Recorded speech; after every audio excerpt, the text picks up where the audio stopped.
To the beneficence of our benefactors. At my old institution, we used to sing a song in which we prayed for more beneficence from our benefactors. I won't lead you all through that, but we do like to acknowledge the endowment from C.B. Smith and from the assistance over the years.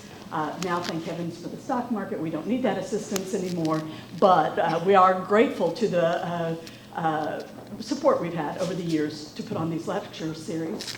We're also very grateful to my colleagues, Dr. James Sandy and Dr. David Balajaran, for organizing this year's Webb Lectures, and as usual, to the indefatigable Julie Hazard, who keeps us on track, who gets it all organized, and to Rose Saunders, who has helped us with travel and other arrangements.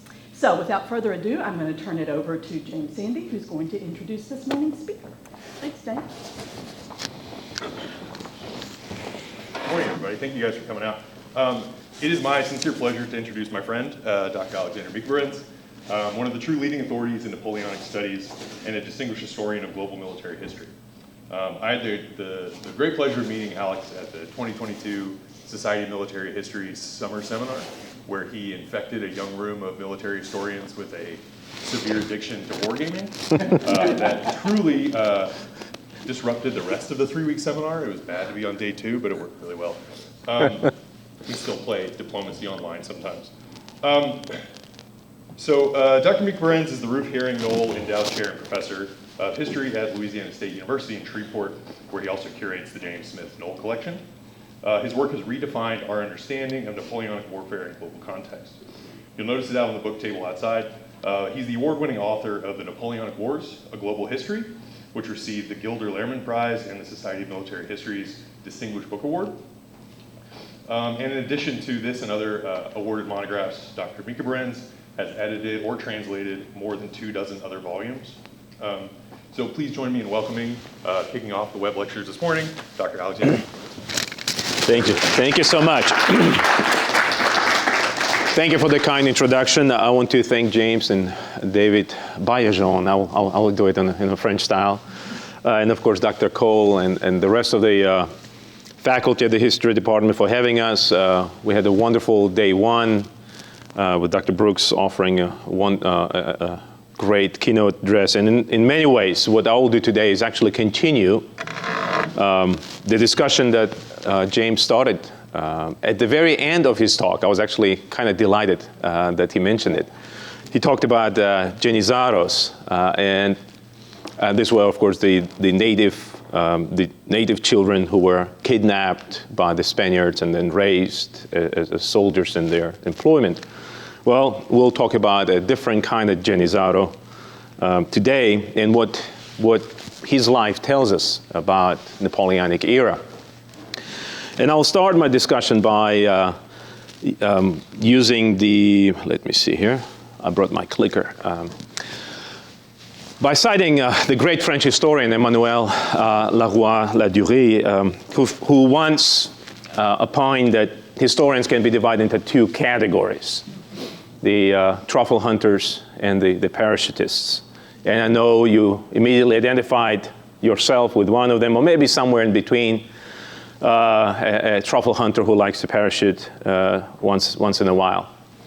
And so I've done my share of it, right? James kindly mentioned my book, Global History, which looks at Napoleonic wars from that paraglider's point of view.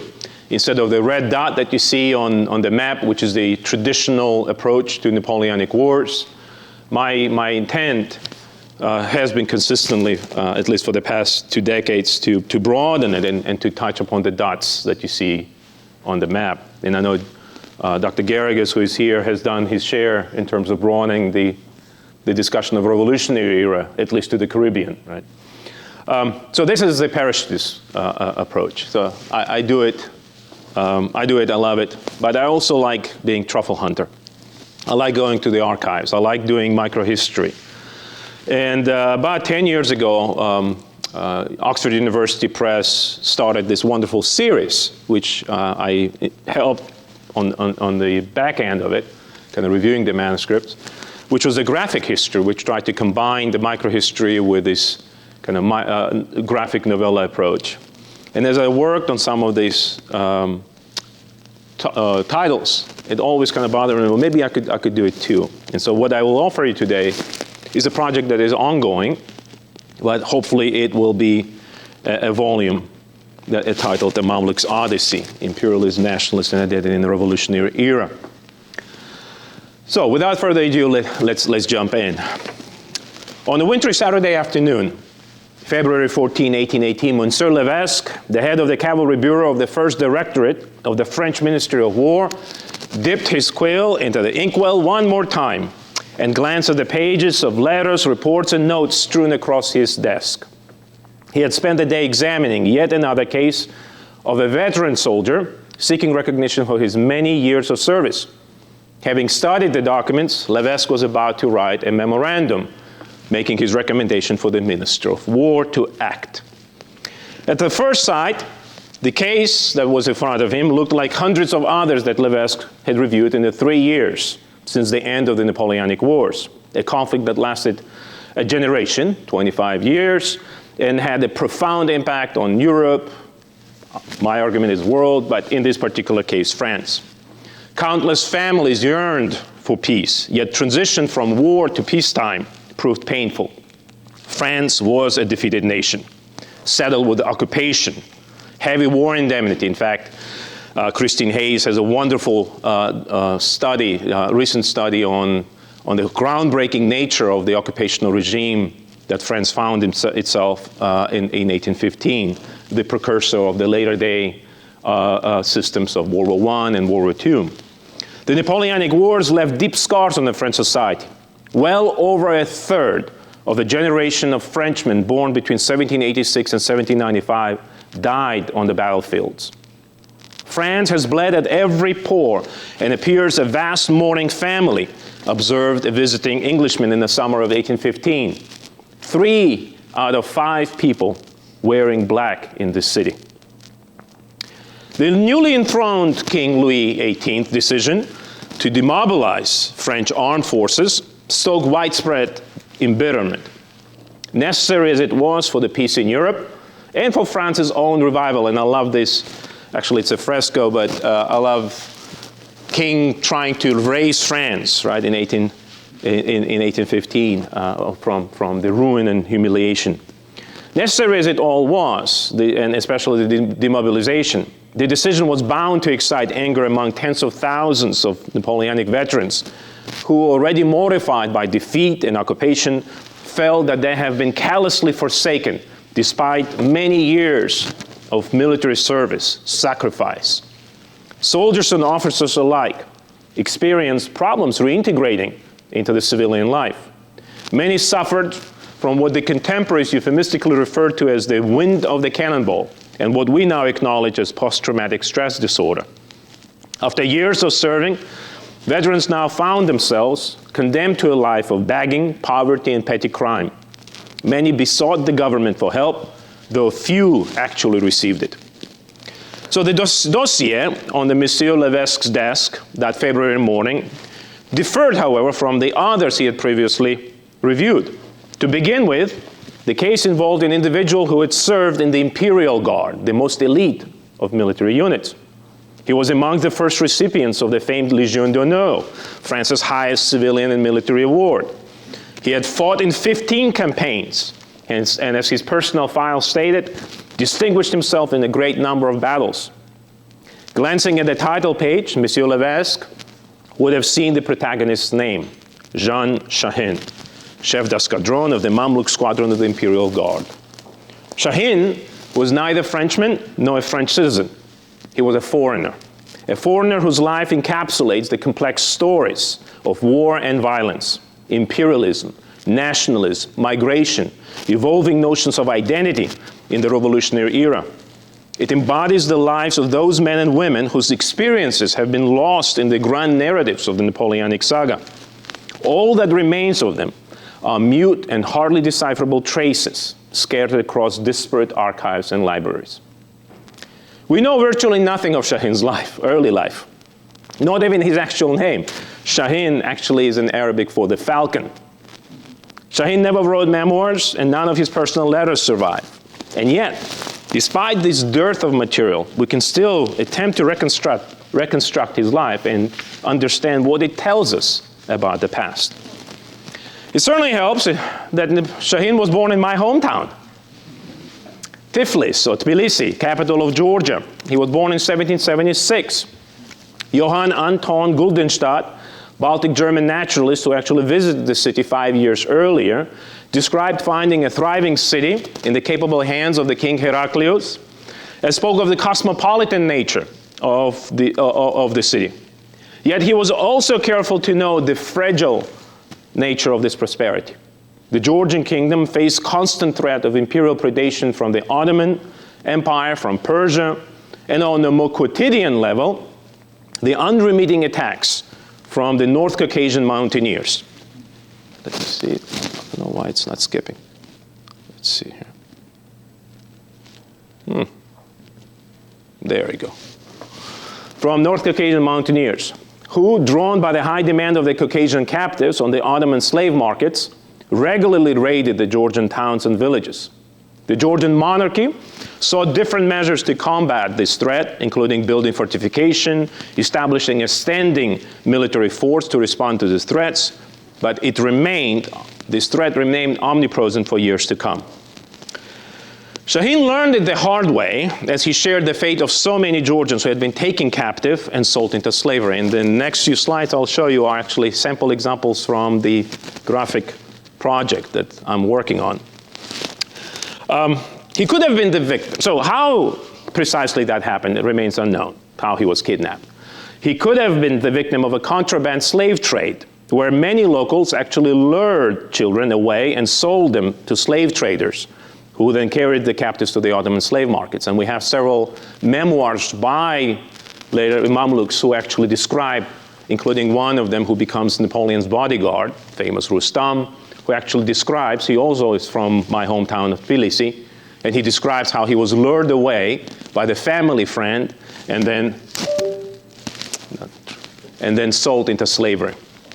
But in Shaheen's case, I think it was most probable that he was kidnapped by a raiding Lesgian party, probably in the mid-1780s when he was about 7 to 8 years old, when the rise of the powerful Avar Hanite in what is today Dagestan allowed the North Caucasian mountaineers to launch major invasions of Georgia that resulted in the capture of tens of thousands of captives that then flooded the Ottoman slave markets. Slavery was deeply ingrained in the Ottoman society. It was a multifaceted institution, encompassing military, administrative servitude, domestic, agricultural, sexual slavery. But there was also a distinct form of slavery, known as Mamlukdom, that developed in the Egyptian province of the Ottoman Empire since the 13th century. Unlike the hereditary elites, Mamluks were not based on the family legacy. This institution, its survival depended on continual importation of slaves as Islamic law, and the nature of military slavery prevented the natural growth of their numbers due to their early manumission, death, and the free status of their children. Muslims could not be enslaved, so the children of Mamluks who were converted to Islam, their children were born free Muslims. Mamluk wealth and status was non-inheritable. Upon a warrior's death, everything he had, his home, his goods, even his wife, there is a separate institution for the handling wives. It's not me. Returned to the Mamluk household, overseen by senior bey who maintained the unit by acquiring more slaves. Deracination, that is removal from one's native social, geographic, and cultural environment, forcibly removed, was central to the Mamluk identity. Severed from their previous lives, sold on the slave markets, then sent to the faraway lands, right? They found themselves severed from everything that they knew. Their faith, their ethnicity, their families, all of them is gone. Mamluks found themselves adrift. Yet in Egypt, once they were bought, they were given a new kind of family. Not based on blood, but on slavery and patronage. The master who purchased Mamluk became a surrogate father. Actually, the masters were insisting on being called fathers. And then each Mamluk was referring to the other as a brother. Fellow trainees, fellow Mamluks, even though from the diverse ethnic backgrounds, became those brothers. These bonds, forged through shared experience rather than lineage, created a new familial structure that offered some degree of fellowship and support. The essential stages of Mamluk's life, from capture to removal, from his homeland to education, training, and eventual manumission, can be reconstructed with reasonable clarity, despite the many gaps in the historical record that obscure the personal experiences of individual Mamluks.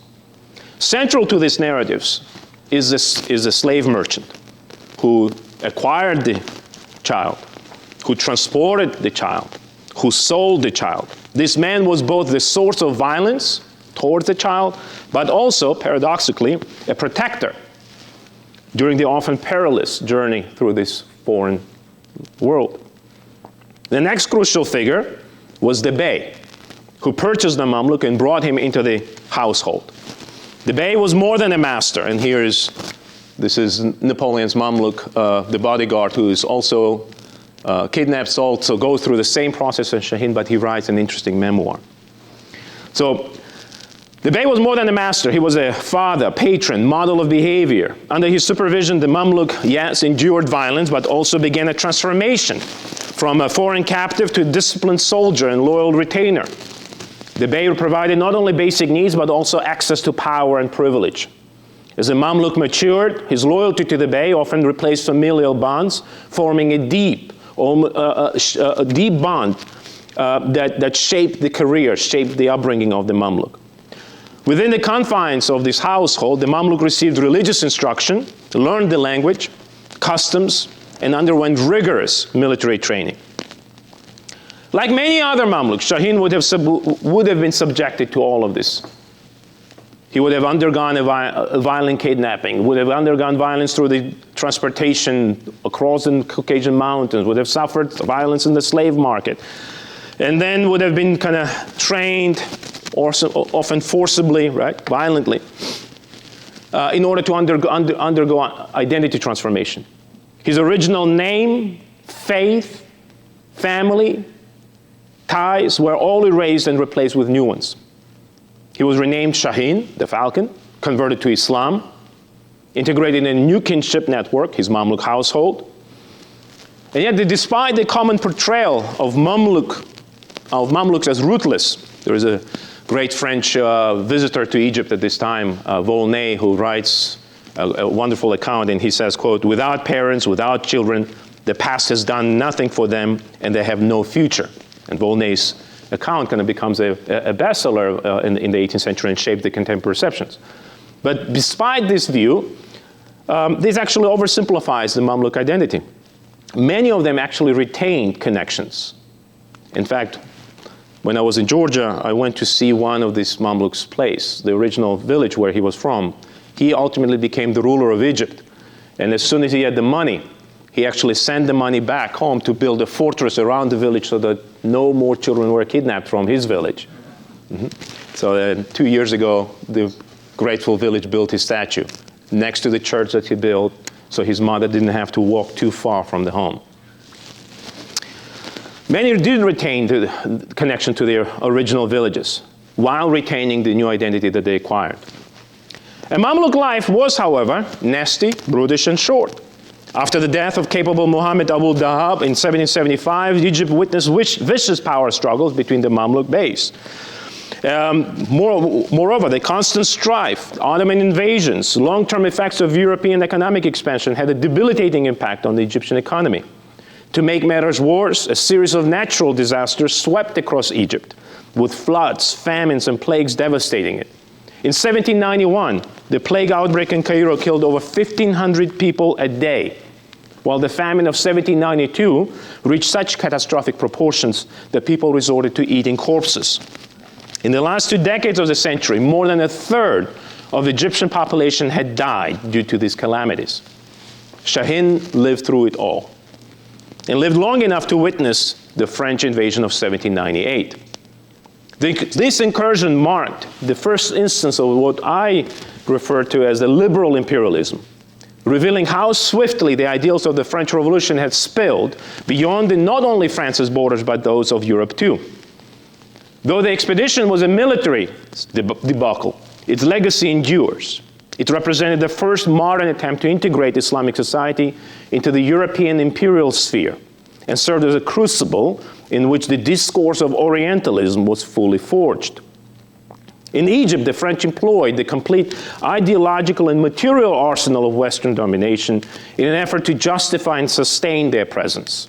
The occupation failed to transform local society meaningfully, since the principles that the French sought to introduce were too abrupt, too foreign, and they met with tenacious resistance.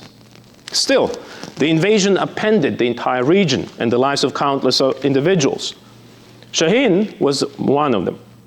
Napoleon routed the Mamluks at the Battle of the Pyramid.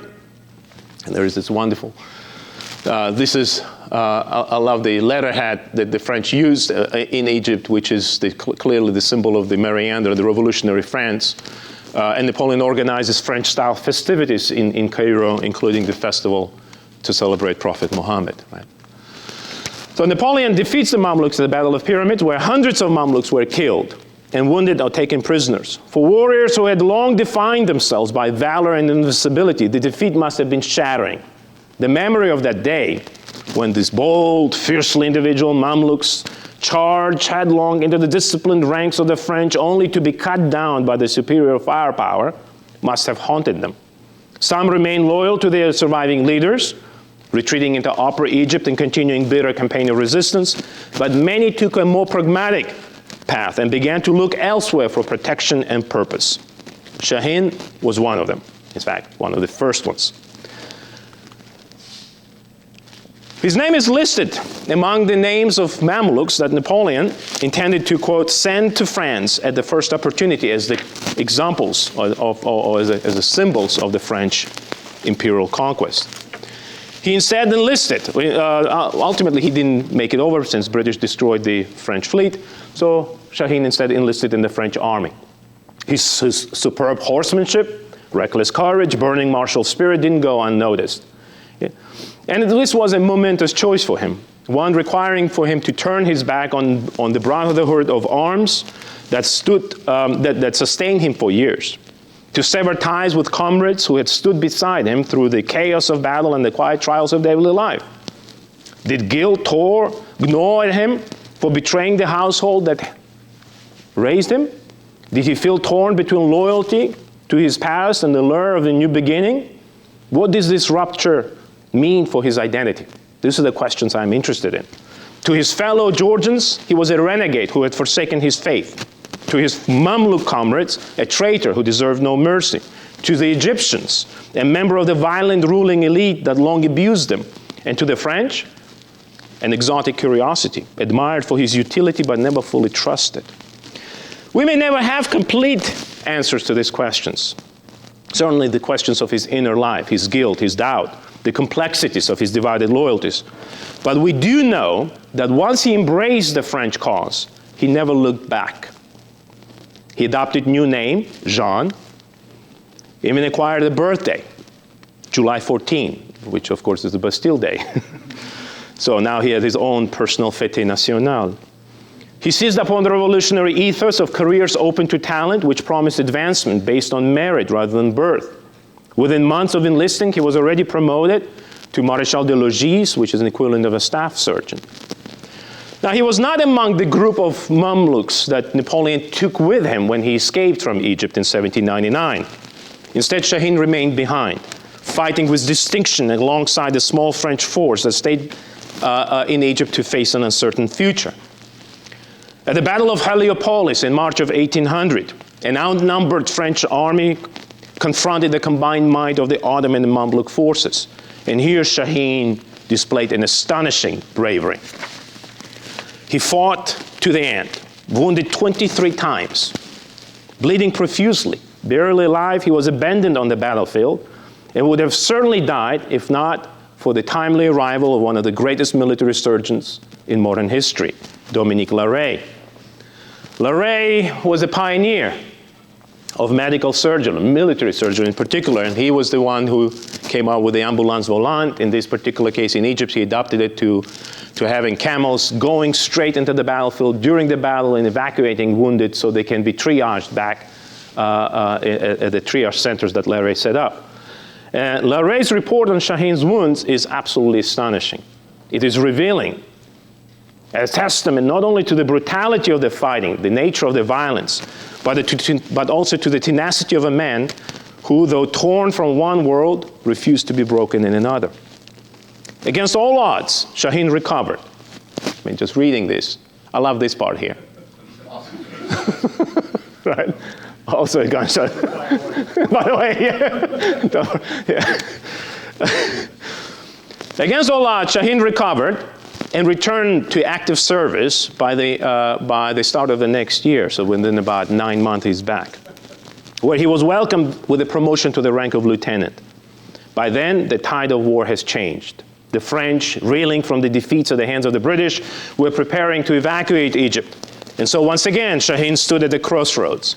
He could remain behind and face the retribution, or he could follow the French into exile, abandoning the land that had shaped him. In truth, there was little left to hold him in Egypt. The old order to which he had once belonged lay in ruins. His former comrades were either dead or become sworn enemies. Following the French meant forsaking everything familiar, his past, his language, the soul he now called home, but it also offered something else, the possibility of reinvention, once again, of a life unburdened by this betrayal, right, or treason. It was for Shahin not just an escape, but a beginning. In the fall of 1801, Shahin found himself in Paris, a city that would have been as alien to him as he must have appeared to its inhabitants. Like many other Egyptian exiles who arrived after the Egyptian campaign, he was overwhelmed by profound culture shock. Accustomed to a life of martial prestige and social privilege in Egypt, Mamluks now found themselves adrift in a society where they faced language barrier, religious, racial prejudice. They became living spectacles, gawked at, jeered, followed in the streets by crowds.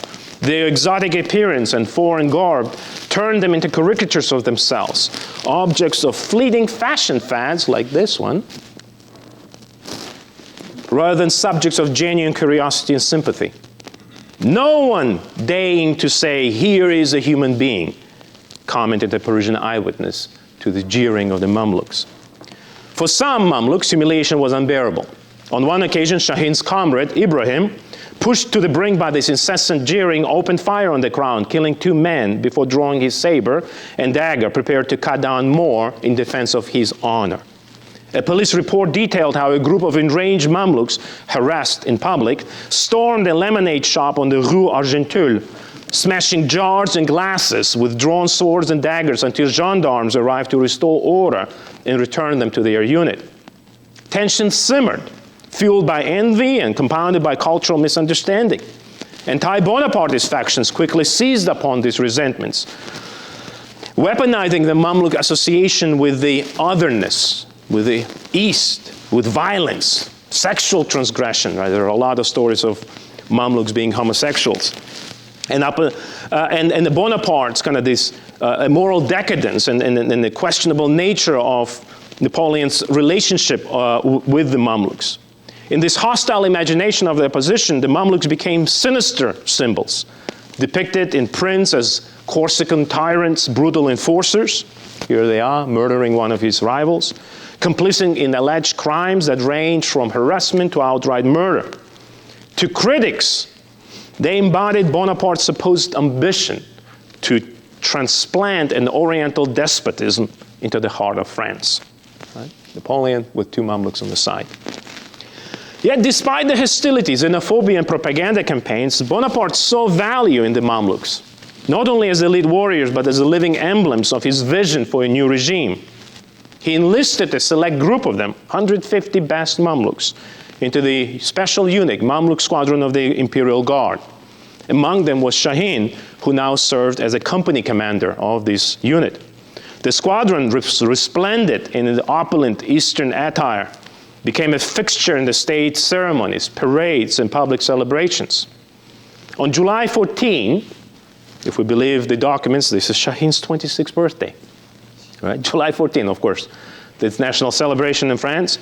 One of the Parisian newspapers, Journal de Débat, described the national parade in Paris as the most brilliant that we have yet seen, noting that, quote, the Mamluks have excited the gaze of the public by the novelty of the spectacle presented by their opulent and unusual costumes. That was precisely the objective that Napoleon intended to achieve. On one hand, he castigated Mamluks as, quote, the bevy of slaves from Georgia who had long oppressed the people of Egypt. But on the other hand, he also used them, right? He also used them as the most conspicuous and striking examples of France's imperial glory. Here was the ferocious, exotic enemy that France has defeated and transformed into a luxury ornament, an obedient servant.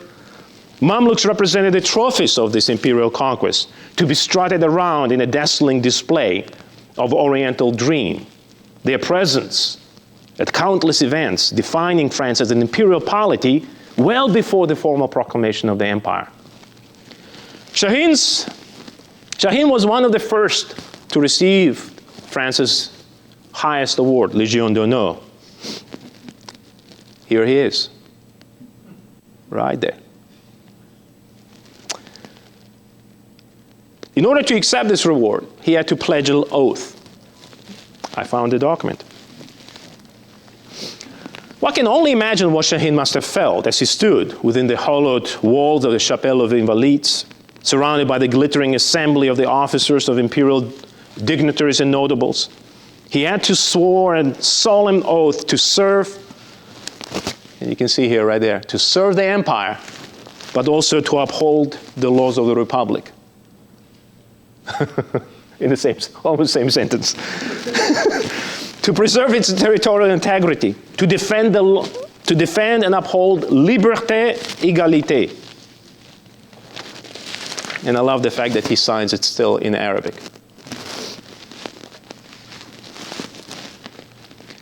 Less than 6 months later, Shahin led the Mamluk squadron as they escorted Napoleon to the imperial coronation at the Notre Dame Cathedral. What did he feel on all these occasions? Did his mind drift back to the verdant slopes of his native Georgia? Did he, like Napoleon at the coronation, think of his parents who could not see what he had become? Or maybe his thoughts raced to the days of bondage, the harsh discipline of the Mamluk household, the violence of the battlefield, where he first tasted both glory and loss. The chasm between the trauma of his early life and the majesty of the ceremony that he would have been witnessing right there would have been almost unbearable. For a man who was once sold into slavery, now standing as a decorated officer of the French Empire, right next to the man, the moment must have felt as unreal as it was profound. A year later, with the outbreak of the War of the Third Coalition, Shahin once again was in the saddle, this time as a senior officer. He witnessed the French triumph at Ulm and soon found himself on the frozen fields of Austerlitz. It was here, on snow-dusted hill in the northwest of the small Moravian village, that Mamluks, clad in their flowing oriental trousers, brilliantly embroidered vests of red, yellow, and green, crowned with white turbans, cut a striking figure against the winter landscape. The moment came when the Russian Imperial Guard tried to smash through Napoleon's center. Mamluks countercharged, and leading them was Shahin. It was absolute butchery, recalled one general. We were opposed man to man, so intermixed that neither side's infantry dared fire for fear of hitting their own. In this environment, the Mamluks thrived. Their curved sabers, brittle yet lethally sharp, were devastating in close encounters. One French soldier described with awe, he was an eyewitness to all of this, excellent horsemen. Mamluks can do with their horses whatever they want. With their curved saber, they can cut off a head in one blow, and with their sharp stirrups, they can slash open soldiers' stomachs. Emboldened by this momentum, the French carried forward, including General Rapp, that you can see right here, trying to capture Russian cannon. But he misjudged. He was surrounded by the Russians and about to be killed when the Providence intervened in the form of 29-year-old Shahin, whose saber flashed left and right as he cuts through the Russian lines, reached Raab, grabbed him like a sack, threw him across the horse, and rode out. Though wounded 3 times, if you're counting, this is 26. Shahin didn't stay back. Instead, he plunged back into fray, fighting with such ferocity that he single-handedly captured Russian cannon. The Mamluk presence at Austerlitz underscored the international, imperial nature of the wars ignited by the French Revolution, as these foreigners proved themselves as the most zealous warriors of the imperial cause. The roles of the Mamluk squadron list individuals hailing from Georgia, Circassia, Crimea, Armenia, Abyssinia, or Ethiopia, Sudan, Hungary, Greece, Albania, Malta, Egypt, Syria, Palestine, Iraq, and on and on. On that cold morning, Shahin fought side by side with Armenian Azaria Legrand and Daniel Mirza, Arabs Ahmed Kis from Cairo and Mustafa Bakhdouin from Baghdad. Alongside them fought the 27-year-old Ali and 20-year-old Rizqala, both born in the Darfur region of Sudan, kidnapped, sold into slavery, where they rallied to the French cause and now found themselves in the middle of Austria fighting for the French Empire. Hailing from diverse regions and ethnicities, these Mamluks, united in their ethos, loyalty to the unit, and a shared sense of commitment to their new homeland, fought with great courage and contributed to the French triumph. Triumph that was cemented in the art. Art like Gerard's famous painting of Austerlitz, probably the most iconic painting of Napoleonic era. And if you look closely, you can see them. Ali from Sudan and Mustafa Bakhdouin from Iraq. Their symbolic, their presence in the French army points to a complex phenomenon of societal perceptions of them as both fashionable trophies of conquest, symbols of Orientalism, and showpieces of Napoleonic empire. As for our hero, Shahin, well, he witnessed the glory and tragedy of the empire. After Austerlitz, he went on to witness the French triumph at Jena, made a triumphant entry into Berlin.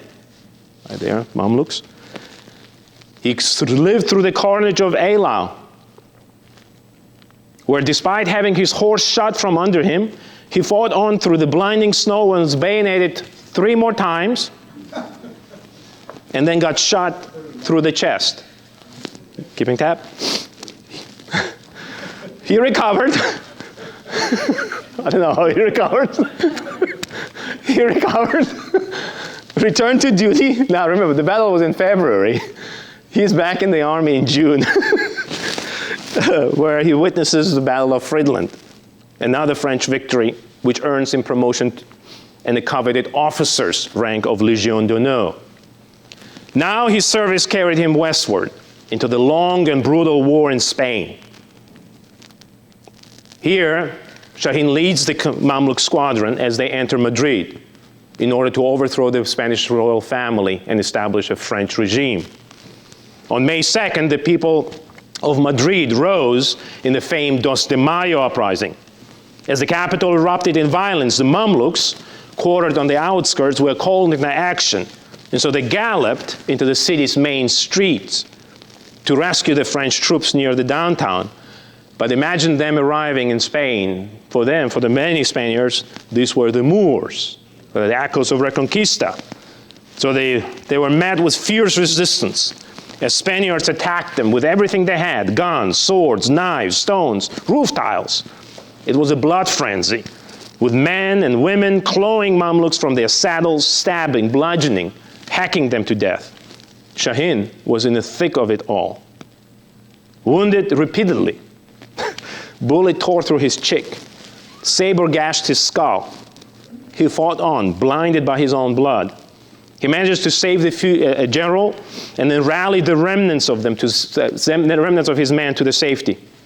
As the riot was suppressed that afternoon, French vengeance was swift and savage. The Mamluks joined in the reprisals, storming homes, executing men, women, and children, rolling their heads down the stairs.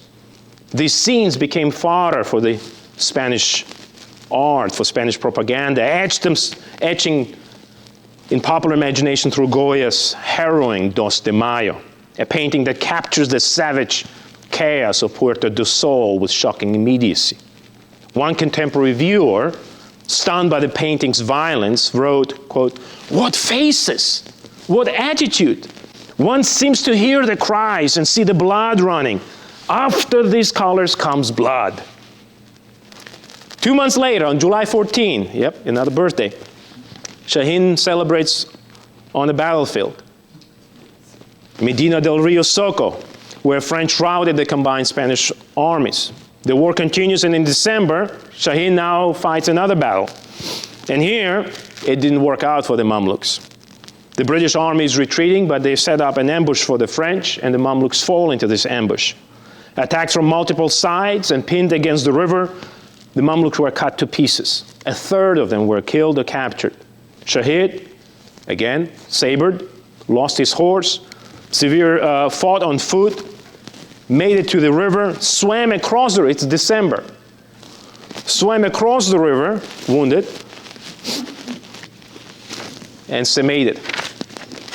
The rout at Benavente prompted the Mamluks' recall to France to rest, to rebuild, but respite was brief. In April of 1809, new war, now with Austria. And this is the thing that bothers me, right? Mamluks now are only 54 men. Right? From Napoleon's point of view, what's the point of having 54 men when you're taking 190,000? Unless you want them as a showpiece, right? You're like, hey, remember them? They're here, all 54. Shaheen's company was ordered to join the main force, so they had to march nearly 700 miles to reach Vienna just in time to take part in one of the most ferocious engagements of the 19th century, one that saw 300,000 soldiers killing each other on the fields of Wagram, producing nearly 80,000 casualties. Shaheen had barely celebrated this victory when he was sent back to Spain, returning to a war that had become a grinding nightmare. Over the next 3 years, he remained embroiled in the blood-soaked quagmire of the Peninsular War, a brutal attritional conflict that claimed more and more of his comrades and tested even the hardest veterans. War took on a particularly savage and chaotic character, distinct from more controlled campaigns fought elsewhere in Europe. Ordinary Spaniards took up arms against the French, and the set tone for what followed. Rural ambushes, urban uprisings, brutal insurgency and counterinsurgency, executions without trial, widespread civilian suffering. French forces trained in conventional warfare, or what we call conventional warfare, were ill-prepared for this brutal guerrilla. The word guerrilla is coined at this time, employed by the Spanish, and responded with increasing savagery, pillaging towns, burning villages, executing suspected insurgents and sympathizers en masse. Their violence was often carried out with intensity that shocked even seasoned campaigners. It's precisely this raw, unvarnished truth that Goya captures in The Disasters of War. His images reflect the horrifying nature of violence and show the heavy toll of war on humanity. Shaheen would have seen this. In 1812, he's called for the catastrophic campaign in Russia. 2,000 miles of riding and horse, just in time so you can witness the crossing of the Niemen and then participate in the greatest military catastrophe of the 19th century. He witnessed the defeats, the winter. He saw the Mamluk squadron disappear. The long roll of the fallen reads like a requiem to the vanished International Brotherhood. Idris Johar from Ethiopia, Hanan Najjar and Assad the Copt from Cairo, Isaac Dayan from Tunis, Hanania from Western Georgia, Gerges Khuchun from Aleppo, Adrian Baak from Darfur, one after another, lost to frostbite, hunger, exhaustion, enemy fire. Somehow, Shaheen makes it through. Makes it through. Made it to Germany, promoted to captain, tasked to rebuilding the Mamluk squadron, but since Mamluks are now dead, what he does, he recruits Italians, Belgians, Germans, and French who are wearing Mamluk uniform, like a cosplay, right? And with them, he fights on. All through 1813, Leipzig, Altenburg, shot again. Hanau, lost a horse, fell down, got bruised. The arc of Shahin's career, spanning deserts, palaces, snow-choked fields, is now nearing its end. The empire that he had faithfully served for over a decade, is collapsing. In 1814, as the wreckage of the Grand Army limps back home, Shahin presses on with his company, fighting on one grim engagement after another. Saint-Dizier, Château-Thierry, Brienne, and finally Paris. All in all, he's wounded 45 times. With the war over, Shahin found himself unemployed. He's fired. Bourbons don't need him. They don't know what to do with him. He settles in a small town, hoping for a quiet life and figuring out. In fact, some of his comrades decide to go back home. Imagine, one Armenian attracted now, he actually makes it all the way back to Armenia. We can talk about it during the Q&A. But of course, Napoleon returns back. Like, oh God. So Shahin has to make another choice. Whose side is he on? He chooses Napoleon. Serves as a senior staff officer during the fateful campaign at Waterloo. Here he is. And of course, Waterloo ends with a defeat. And once again, Shahin is unemployed. Adjusting to civil life was a struggle. Despite a lifetime of heroism, nearly 2 decades of distinguished service, Shahin discovers that he is actually not a French citizen, which means that he is not entitled to any benefits of a veteran. So for 3 years, he lives in penury, in dire penury, overlooked by the state he had served so faithfully.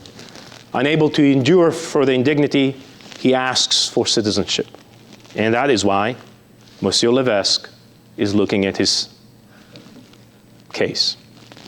By now, this is 1804, that oath. He signs in Arabic. Now he signs it in French.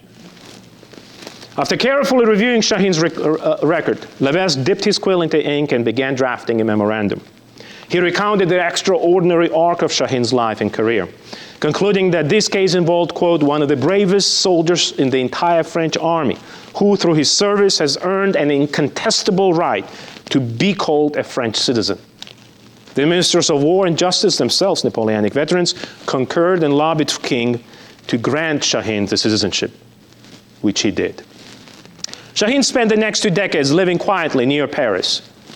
Unfortunately, never bothered to write down his memoirs. That would have been amazing. But in 1830, something unique happens. France invades Algiers.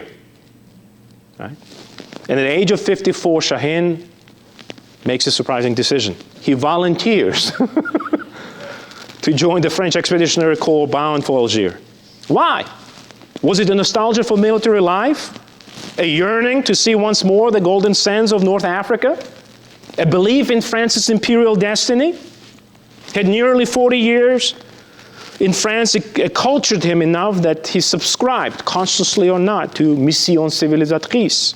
Whatever the reason, it must have been powerful, for he left his wife and once again set off towards the desert. This would be his final campaign. He witnessed the French conquest of Algiers. He was actually serving as an advisor on how to fight the people that he once was part of, right?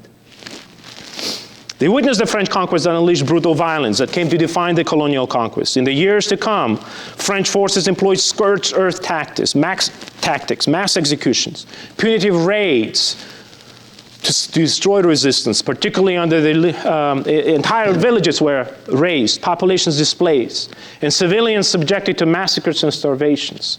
General Bugeaud, the key figure in the conquest under whom Shahin served, openly advocated a total war, including the use of enfumades, suffocating locals who were sheltering in caves by igniting massive fires, and so kind of driving the smoke inside and dying them.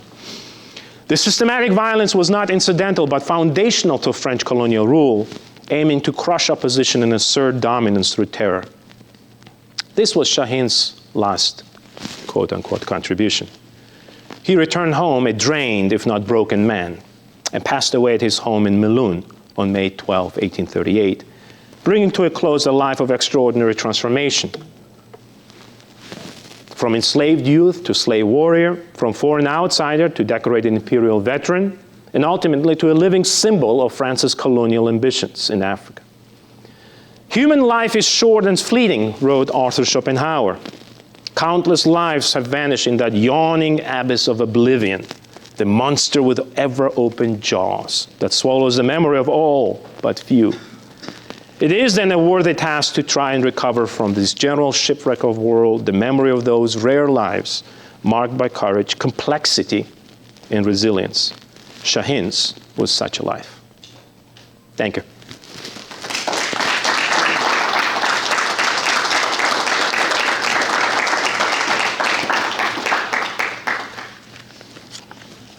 Any questions? Probably lots. John. I'll start us off. That was fascinating, absolutely fascinating. Back to the truffle hunting part, because I love the truffle hunting. How is it that you managed to find these documents that no one ever noticed them? They were not listed. I love it. I love that you asked, because I knew that somebody will be asking that. Next slide. I came prepared. I know, so it's a hard place to do research in France, and somebody has to do it, so I usually volunteer. And I go and I sit at the Chateau de Vincennes, and then what I do is, like all of us, I guess, I go through piles and piles. And in this particular case, I made a mistake, and this is the mistake that actually worked out, because I asked for one carton, I got a different one. I look at it and like, oh God, I clearly realized it was a wrong one. But back then, the archive only allowed 5 cartons a day. So I'm like, well, I got it. I'm sure, John, you had the same experiences, right? So I'm like, I'll just sit down and go through it. And so I looked at it, and it's a listing of all the soldiers in the Imperial Guard. So I sat and I'm like, well, let me read through them one by one. I had time to spare. And that's how I came across. I'm like, wait a second. I know this guy. I know this place. This is my hometown. And so I started digging, and then kind of gradually amassed the material. As I mentioned, there are some things that were written about him. There's nothing that survives from him in terms of personal life. So there are some official documents. I went to the city that he ended up living. I went to the departmental archives, municipal archives. There are some, references to him. Well, I have the place where he was, act of him dying, and the witnesses describing what happened and how. But unfortunately, as of now, I cannot find anything that will be like a personal letter. Yes. I have a question about the paintings that you used. Yes. Where you identified him. Mm-hmm. Right? And it's almost like you're using a photograph, and what could we see in the background and the crowd in the photograph, but they're paintings. Mm-hmm. So was his likeness, was that famous that the artists actually drew him in? That's a great question. So I was kind of try to be careful pointing out when he was in the painting or when he not. So one way so all the painters have good notes that they kept in terms of who were included in it. So let's say, remember the ceremony of the Légion d'honneur, right? Anyone who was that close to Napoleon, they kept notes of it. So you can retrace that. But then, for example, when I showed you the painting of Eylau, I didn't mention him because I know that the Mamluk that is on that painting is not him, it's Rustam.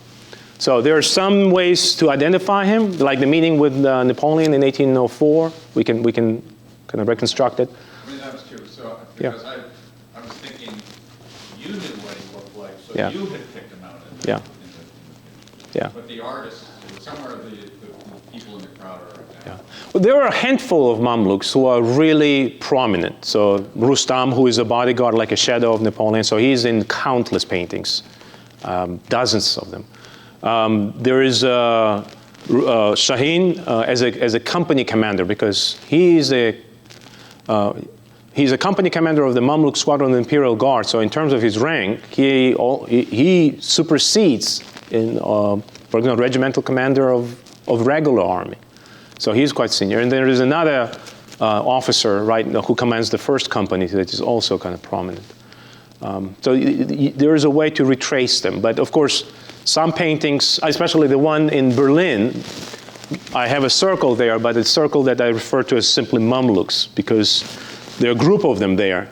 So one of them would have been absolutely Shaheen, but I was careful not to say that it is him. Mm-hmm. Other questions? John? I wanted to ask you about the Enfumade. Because as you know, the French used similar tactics in, sulfur, in Haiti. Was that something that they made a conscious connection? Was that a deeper military tradition? No, I think, it's a connection to the Haitian experiences, absolutely. So for those who are not familiar, during the Haitian Revolution, when when Napoleon sent troops in 1801 to suppress the revolt, resistance moved into the mountainous areas, and so in order to fight them, the French used sulfur-based smoke kind of devices that would suffocate the people. And so in Algiers, they don't use sulfur; they just ignite large fires and then drive the smoke inside, and then gradually suffocate the resistance. But the connection is there. They don't practice it before the Haitian Revolution. Dr. Cole? Who did he marry?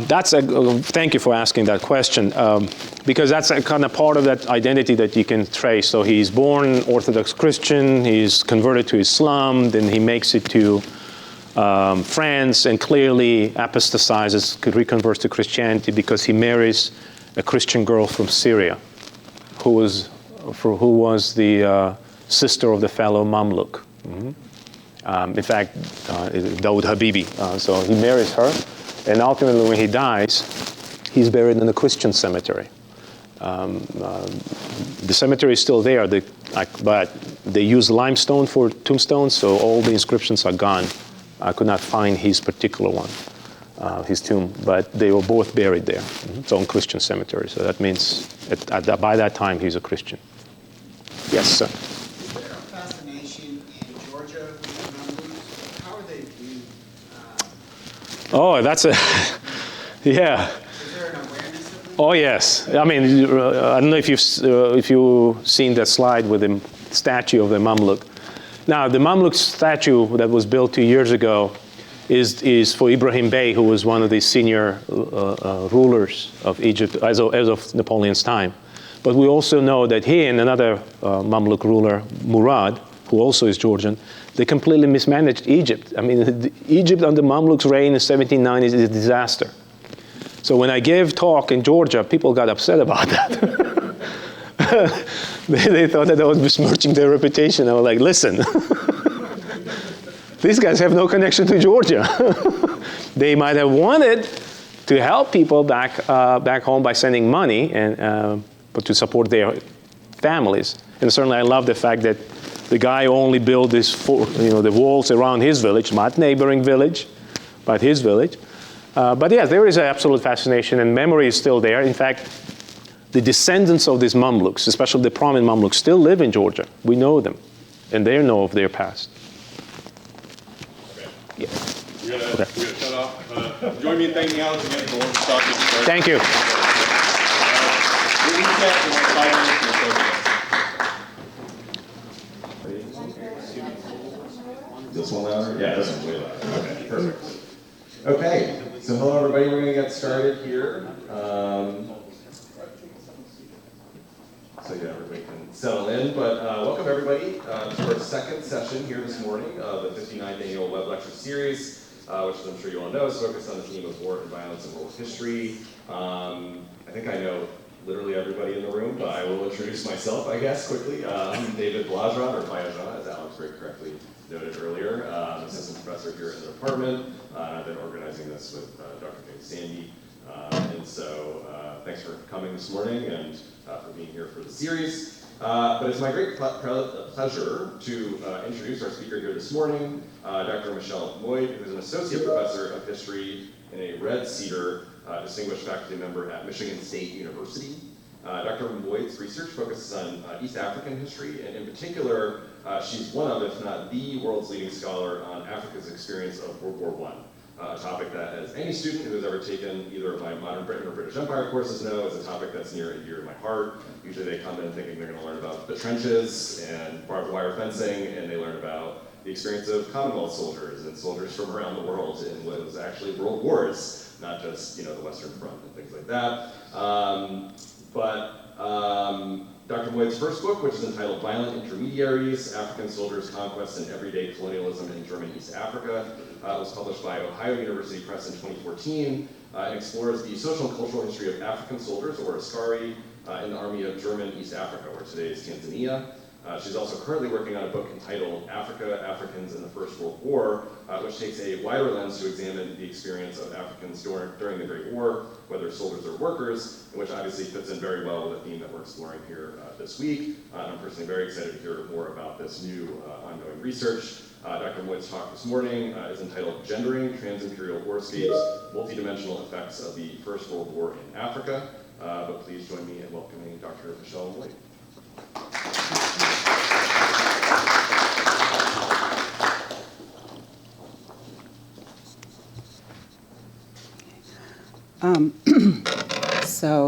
I'd like to start by thanking Dr. B and also Dr. James Sandy for the invitation to participate in this series, and also to the department for sponsoring this, and Rose Sanders for making all the arrangements, and Julie Hazard for her help this morning with my slideshow. So this work is, it comes from the book that I'm working on, which Dr. B just told you about, and this will be it will fit into a chapter that kind of covers the African campaigns of the war, and so this is just one element of a much larger project. So yeah, I will get started.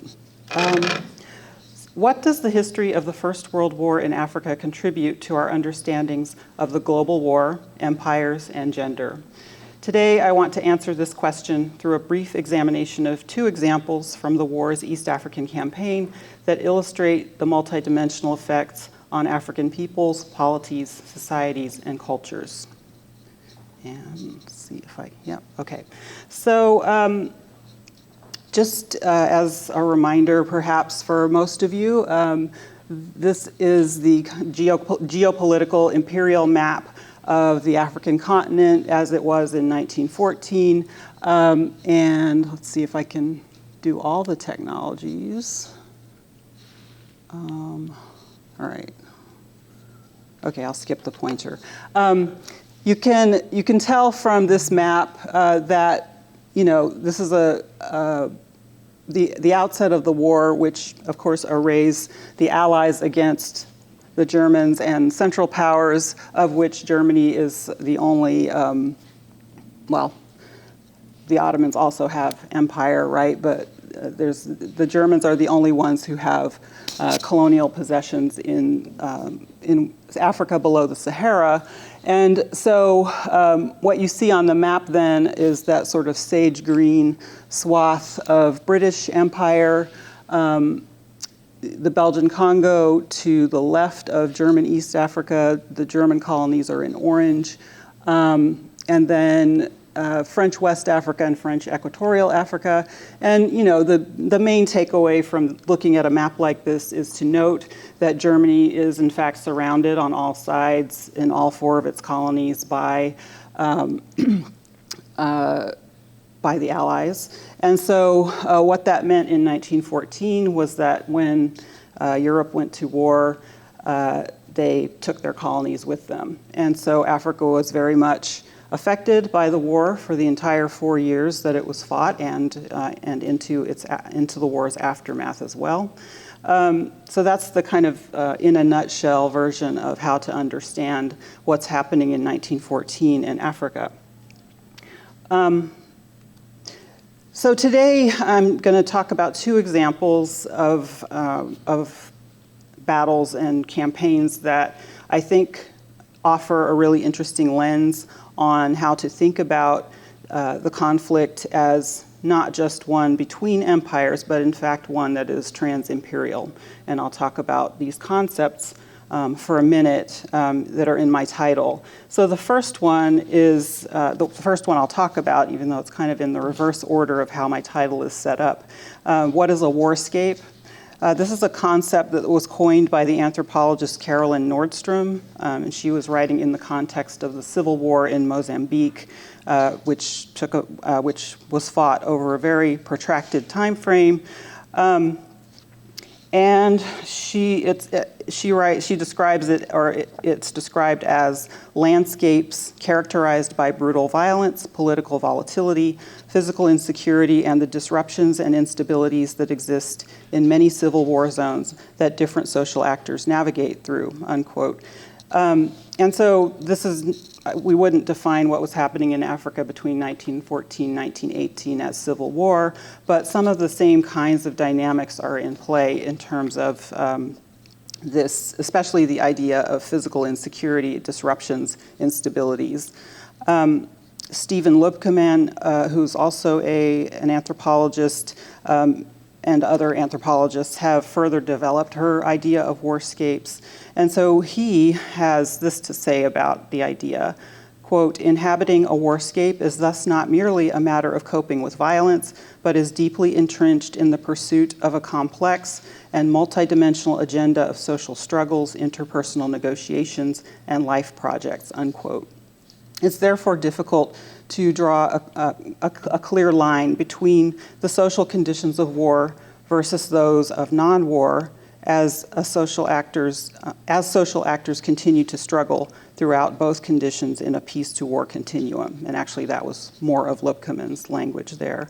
So those two scholars, I think, have kind of created a useful concept that I think adds a bit more motion to the ways that we tend to think about World War I, which is very important for understanding any front other than the Western Front, I think. So that's warscapes. Next, trans-imperial. What do I mean by that? Here, too, I'm drawing on other people's scholarship. So in using a trans-imperial lens, what I am trying to do is, along with other scholars, break down or break through this sort of static analysis, in this case on the World War in Africa, that downplays movement and fluidity and contingency. And so if we look at this, go back to the this colonial map, which is more helpful because it's color-coded, if you just stick with the idea that these empires are bounded by these geopolitical borders, then you kind of get this very static representation of what's going on in the war as empires are fighting against each other. And what the trans-imperial does, I think, is open up the possibility of breaking out of what Kamisek and Krayenbaum, who are two scholars who've written about trans-imperialism, call containerization. So to me, this opens some possibilities for seeing different dynamics, and that allows for a more multi-tiered analysis of the war's outcomes and effects, which includes, very importantly for me, the everyday experiences of ordinary Africans, but also you can see the geopolitical aspirations of European military leaders and their civilian leaders in the metropole, and many things in between. So this trans-imperial lens kind of opens up some new possibilities, analytical possibilities. And one of the things that kind of stands out in one of the definitions analyses that I've looked at that uses this idea of the trans-imperial is that you can think about notions of competition, cooperation, and connectivity not as separate phenomena, but as entangled processes. And so here, in the two examples I'll be talking about today, you can certainly see competition standing out as a useful way of thinking about what was happening at the level of leadership, even as many of the behaviors that their armies engaged in visited tremendous harm on local populations. At the same time, you can see elements of cooperation, which made it possible for European military leaders, and here in particular, it's important to think about the British, the French, and the Belgians, all sort of looking to the future, planning for a post-war future of reconfiguring their empires to incorporate the territories that they expected to win from a defeated Germany. And that is, in fact, what happened. So a trans-imperial view also allows us to see how, it allows us to see that, and then it also allows us to see different African peoples in different locations, and the ways that they tried to minimize the harms that were generated by the war itself, and then also the imperial and trans-imperial machinations that would shape their lives after the war. Finally, gender. I don't think I need to define that necessarily, but I do want to say that I'm using it in this talk today in at least two ways. First, I foreground women's specific experiences of the war, trying to draw attention to how the East African campaign threatened their well-being in myriad ways. And second, I'm cognizant of how martial masculinities featured in the conduct of warfare in East Africa, and how understandings, especially what will come up today in the sources I'm looking at, of Belgian force publique soldiers. So these were the African soldiers who were recruited to fight for the Belgians, and who had a reputation for excessive violence and brutality that preceded World War I and certainly was made manifest in the war as well. But so I'm cognizant of martial masculinities and use it to try and think about how the force publique soldiers in particular exacerbated women's experiences of terror during the war. Okay, so, and then on this slide in the kind of blue rectangle, that's the area that encompasses the two places that I'll be talking about, just to, again, give you some orientation. All right, so I'll start with the first example, which is the Battle of Karanga, which happened in September of 1914. So keep in mind, this is just barely a month after the first shots were fired in the war. So in September 1914, one of the earliest battles in Africa's First World War was fought at Karanga in northern Nyasaland. So that's this sideways rectangle up here, which kind of indicates where that was. And just to, again, kind of orient you, we're talking about this space, kind of right here, where Malawi, sorry, I'm looking in the wrong place, where Malawi connects to what was German East Africa. And so there's a border right there that I show, that shows here, and then you can also see it much more close up here. But so British, what happened was that the Germans received news that, that they were at war, and this is a whole sort of sometimes comically rendered aspect of the war in Africa that many of the people who were there, Europeans who were there, didn't know or had little knowledge of what was happening in the war in Europe.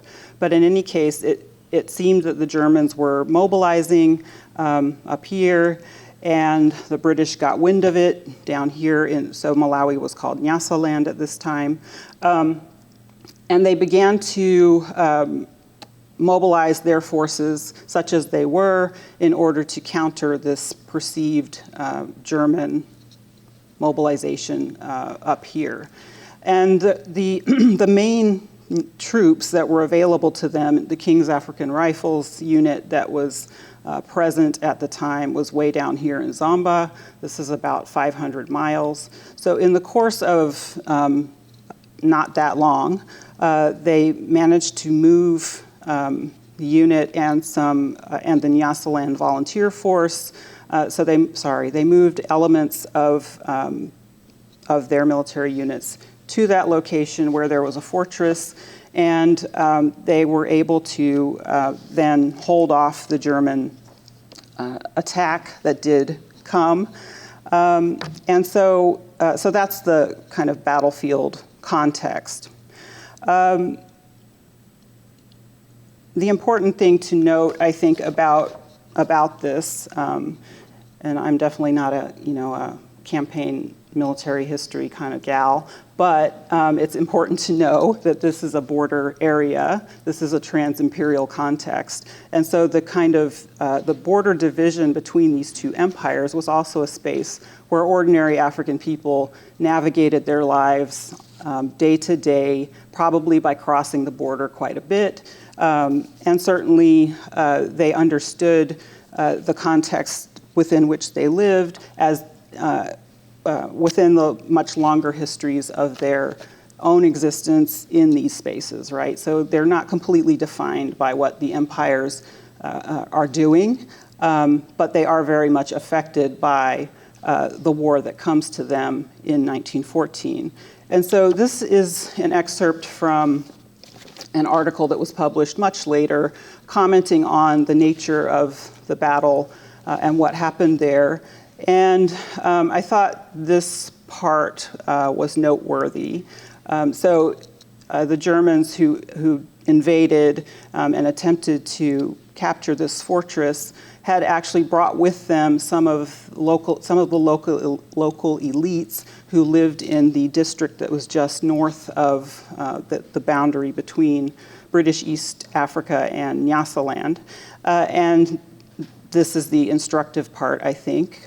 He describes these men, these chiefs, as having been forced to crawl home like rats, never forgot what they saw at Kasoa, so that's further down, here. There's a river, here it is, it's marked actually, River Kasoa. And, sorry, I lost the, okay. And then later on, we in our turn became the invaders. The natural consequences of this folly overtook the Germans. So you get a sense from this, and this is of course a secondary source, not a primary source, comes from later in the 20th century, but it does capture this kind of borderland sense that these chiefs who had thrown in their lot with the Germans would no longer have them as patrons. And so again, there's the shift in lines of authority. Okay. So the battle actually left quite a lasting impression on Malawians who lived in and around Karanga, many of whom fled when they heard about the Germans who were marching toward them. And so one Malawian woman whose name is Janet Nyauntali had memories of what had happened to her village during the battle that evoked the power of community and spirituality in a harrowing time, which also evoked even longer histories of flight from warfare and slave raiding. So this region was actually one that had experienced successive waves of violence, especially in the 19th century, that were related to the East African slave trade. This is a whole other topic that I won't go into right now. But for the peoples who lived in this region, it would have been understood that this sort of violence could lead to not just to being stolen into a slave trade, but also that it was profoundly disruptive to every part of their lives in terms of the environment, in terms of their abilities to plant and harvest and all of that.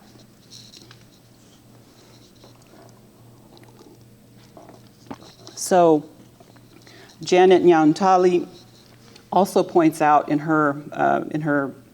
this oral interview that there were many who chose to stay. So the default move would have been to flee from this kind of violence. and to try and hide and avoid it. But there were many who chose to stay, finding comfort in communal spirituality. Those who did not run,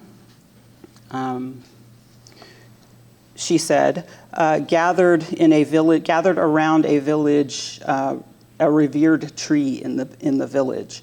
And they sat there silently, calling on spirits to ward off the evil of war in the land. And she noted that it was a large gathering. They sat there for hours together. They could hear guns in the distance all around them, but they didn't stir until the battle was over, before the sun passed the center of the sky, unquote.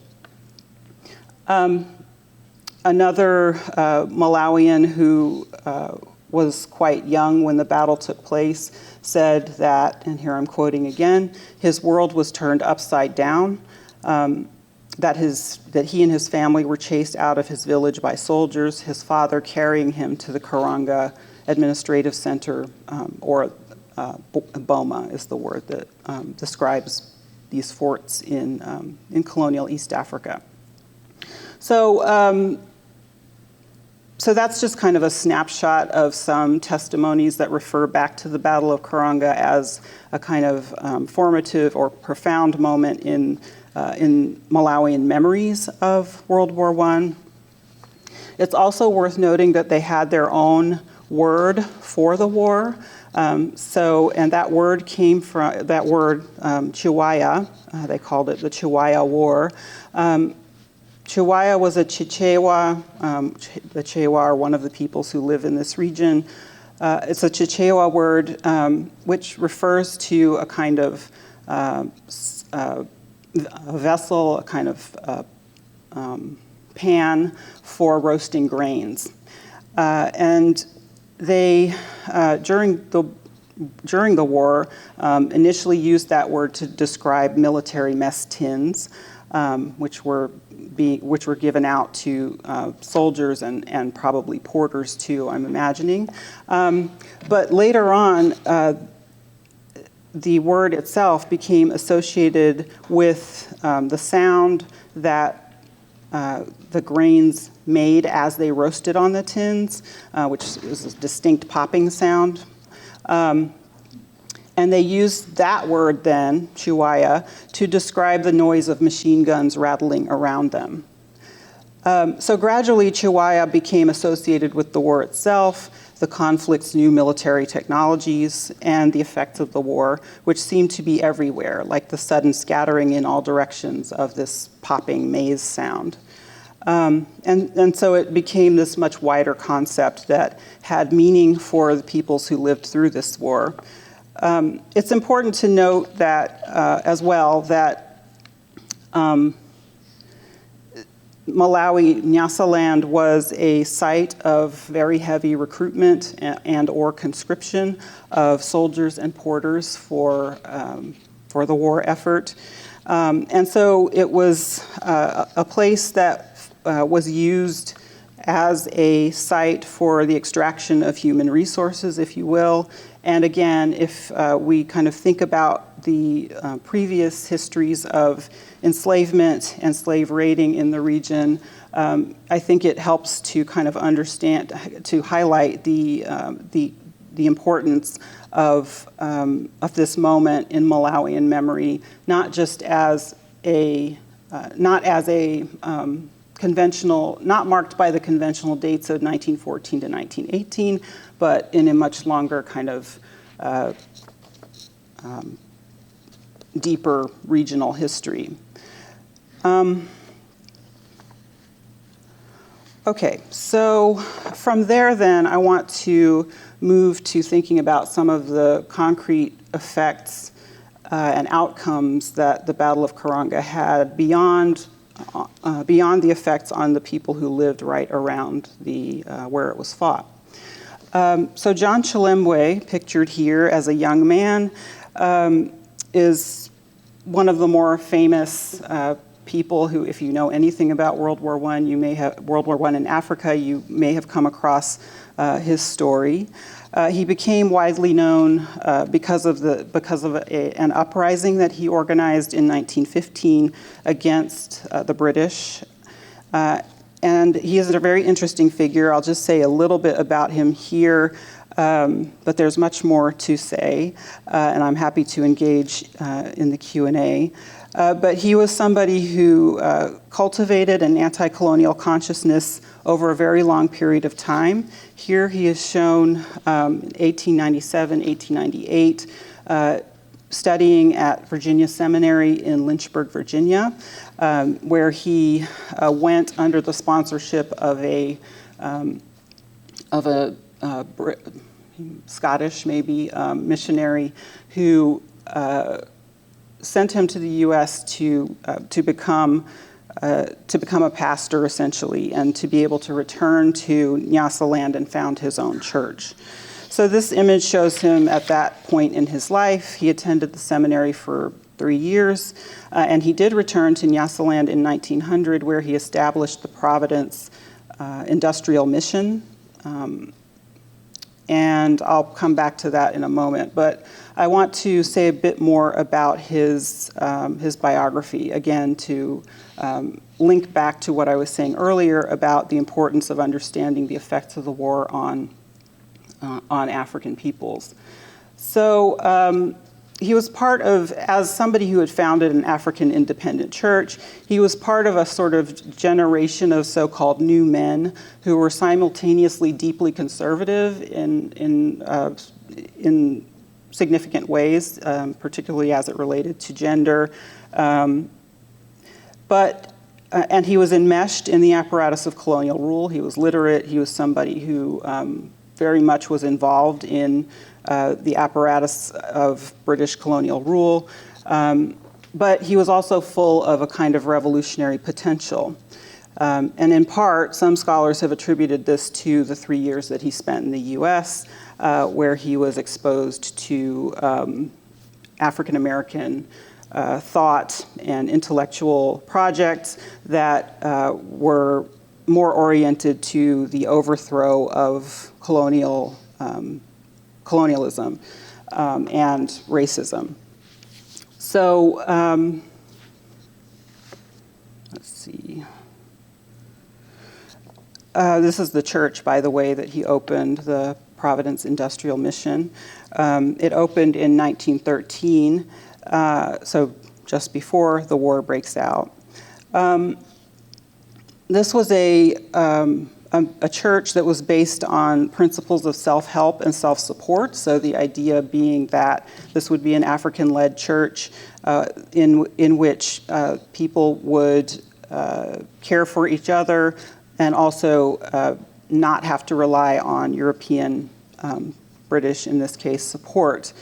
One of the things that emerged as Chilembwe was cultivating his own congregation and in the process of fundraising and building this church was that he began to express very vocal opposition to British colonial abuses, and especially the ones that he knew about most directly because the members of his congregation were experiencing them. And most notably, those were workers who worked on local plantations, or estates, as they were called, that were proximate to the Providence Industrial Mission.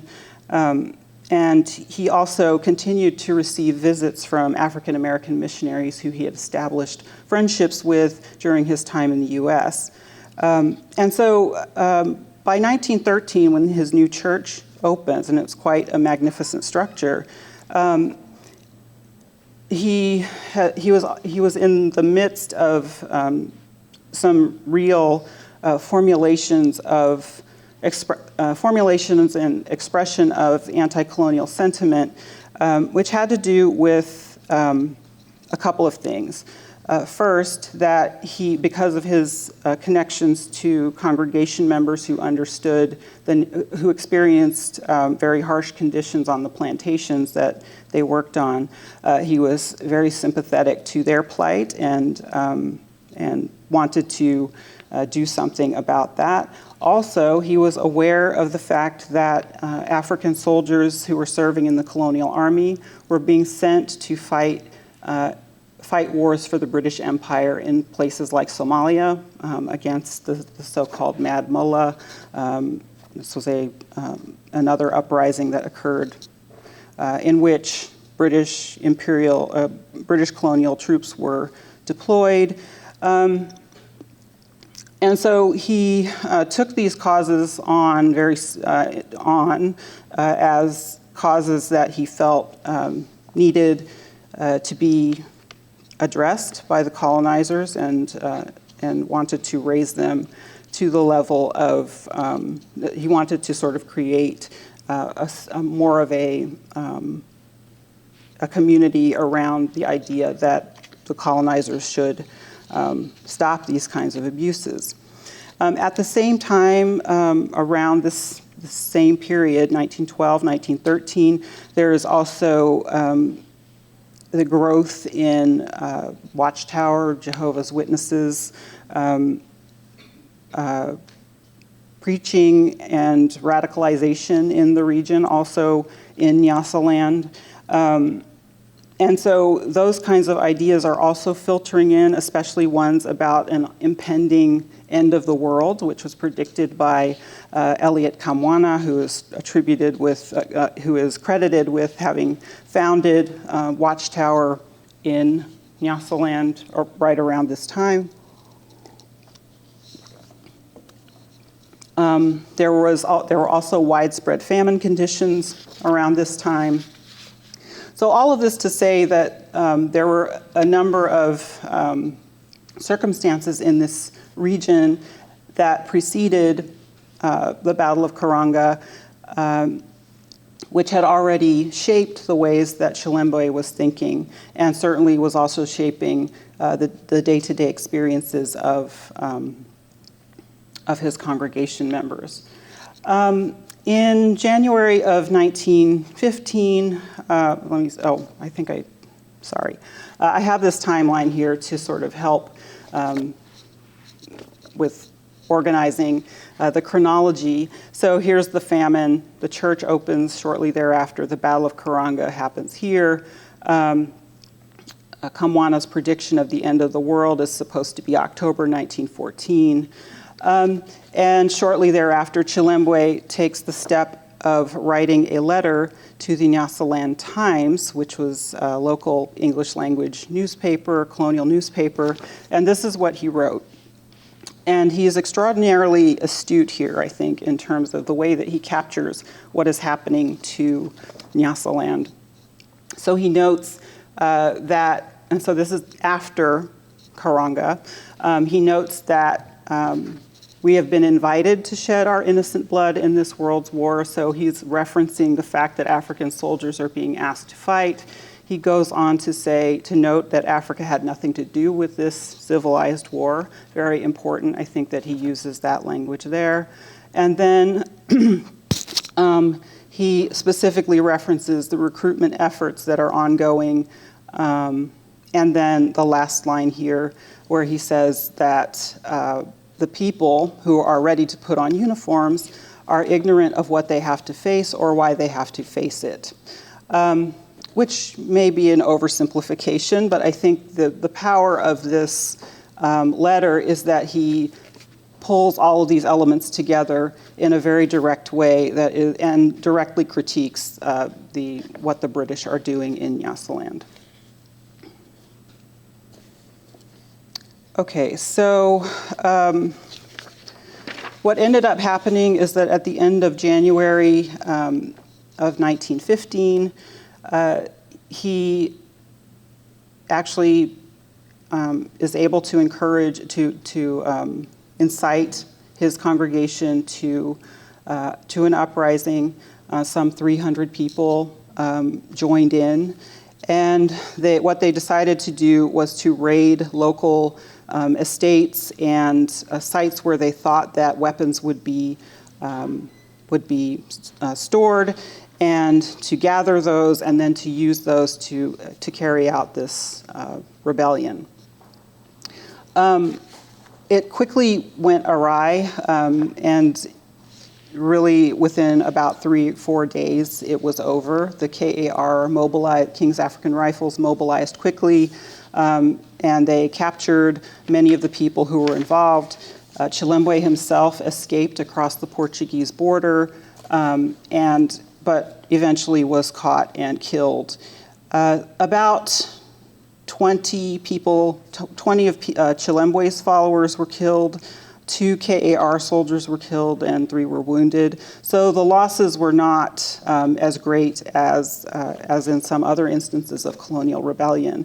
But the fact that it occurred during World War I in this context where it was clear that African peoples were not just aware of the ways that they were being abused, but also were willing to try and change something is significant. Okay, and so here's the Providence Industrial Mission one more time. You can see this is just after its capture by government troops in 1915, and then you can see what they did to it afterwards.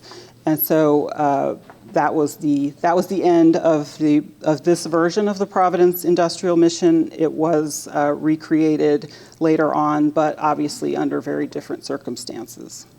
Okay, so I want to try to wrap up, and I'll do that by talking about the other case, which is Tabora, which was the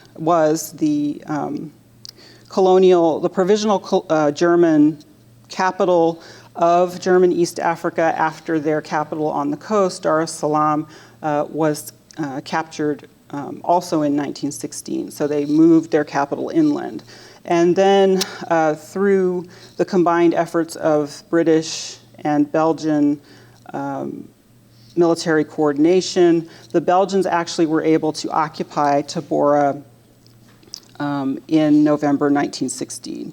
So General Smuts, who was the commander of forces in German East Africa for the British who were arrayed against the German East Africans, and he's South African, by the way, if I didn't mention that, was sending telegraphs back and forth to the commander of the Imperial General Staff in November of 1916, so after the Belgian occupation.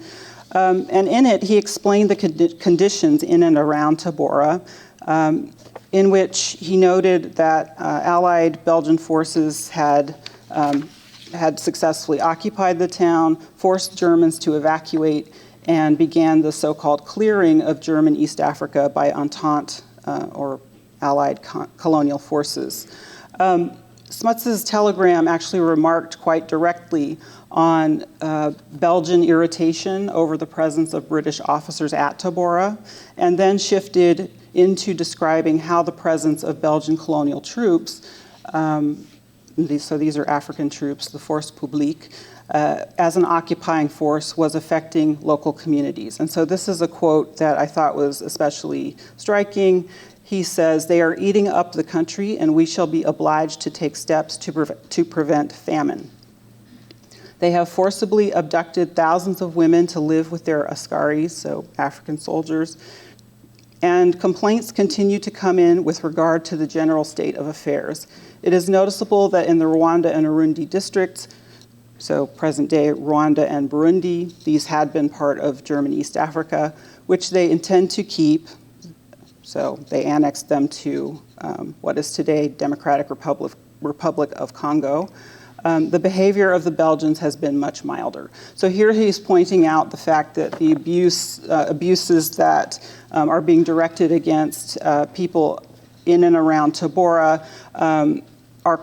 seem to contrast with the way they're behaving in a space that they intend to inherit after the war comes to an end, hopefully. I just put this in here to sort of as a kind of reminder that as these military officers are corresponding with their metropolitan civilian leaders, they're also existing within a framework where they understand themselves to be the benevolent leaders of African troops. They believe that their African troops are loyal to them because they because they are the best military officers in the world. And this is one example of a kind of romantic representation of a battlefield scene where these German askari are helping their wounded officer off the field. This was a postcard that was designed from a painting that was then used to raise funds after the war for German colonial veterans. And you know, there's much more to say about this, which I won't do right now because I have little time left. But I just wanted to put this in because as these officers are kind of accusing other colonial armies of committing atrocities, committing rape against local populations and such, they are also shifting their focus away from their own troops who are likely doing similar things when they have the opportunity. And this does come out in the sources, but I won't be able to kind of go into this sort of the detail that I would like on that. So here's a map that kind of shows the nature of the German ultimate German exit from German East Africa, represented by these green lines. And then the red lines show the course of the campaign by the Belgians and the British that ultimately secured Tabora for the Allies. And then this image shows the Belgians entering Tabora. Again, if one were to look closely and try to read this image, you would see that here are the Belgian officers in front, although there are also some here, so this must have been a longer column. African soldiers up here, sorry. Note that these troops do not seem to have boots or shoes, but they are all wearing intact uniforms. And so there is evidence that can be used to kind of supplement the sparse nature of the archival materials on these topics. I think here I just wanted to point to this kind of typical victor's entrance into a town that is now going to be occupied for the duration of the war. And the key source that I've used to try and get at the gendered history of what happened here is a memoir by the governor of German East Africa's wife, who was in Tabora because that's where they had been when the occupation or when the invasion happened. And in her memoir, what she does is she reports on what she's witnessing. And because she's a woman, she's very interested in what's happening to African women. And so it's kind of an extraordinary source.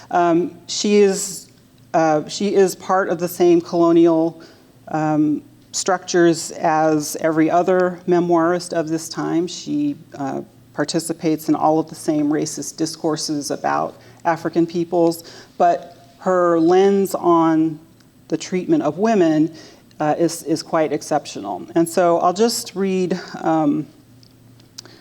one quote and move to conclude after that. So this, again, comes from Ada Schnee's memoir, quote, Belgian soldiers marched into Tabora on September 1916. I don't know how I should describe it. Those first 3 days were so dreadful that my head shrinks if I think back on it. The war in tropical Africa defies description. In the presence of blacks, a white man felt himself guilty to so great a degree that anyone's feeling of hate or hostility was lost in a sense of boundless shame. We flatter ourselves that we bring civilization to the blacks. We pay honor to ourselves by preaching morality, yet in reality, we are just as bad as they. So she has this very reflective moment. From there, she goes on to describe acts of violence committed against especially the women of Tabora, the theft of food supplies, cattle, anything that they could take that would undermine the ability of the peoples in the area to survive, but also they were taking for their own benefit, of course. And so she talks about all of these things in this memoir as falling especially heavily on the women of Tabora and its local surroundings. So let me conclude. The key things that I wanted to note as concluding thoughts have to do with World War I. The main argument that I make about it in the larger work is that it was more or less, for most African peoples, an exacerbation of what had existed before in colonial warfare and colonial practice. That this idea of living off the land or living off of what troops could find as they were at war was very much at play in the occupation of Tabora. The troops also acted out what they viewed as their martial masculine prerogative in seizing women, committing acts of sexual violence against them, destroying and looting homes, and helping to force non-combatant men into the labor force, especially as porters. The successive captures of Dar es Salaam in September 1916 and Tabora in November 1916 prompted British and Belgian commanders to think concretely about how to incorporate newly occupied lands into their existing empires. Civilian successors would soon follow. But the transition was just as rooted in colonial practice as what had existed before. And military and diplomatic correspondence revealed more concern with the question of prestige in the eyes of the so-called natives than with material concern for East African peoples' well-being. And so in that sense, for most African peoples, World War I, as horrible as it was not a new phenomenon. It was, I think, an exacerbation of what had been occurring in many parts of the continent for at least the last 3 decades, the 3 decades prior to the war. So I'll stop there. Thank you for your patience, and I welcome your questions. So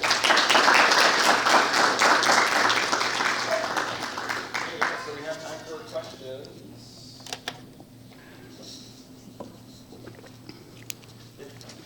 Thank you for your presentation.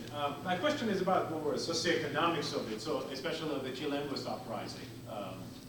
Is this the failure of it? Is this the failure to recruit, to convince the grassroots?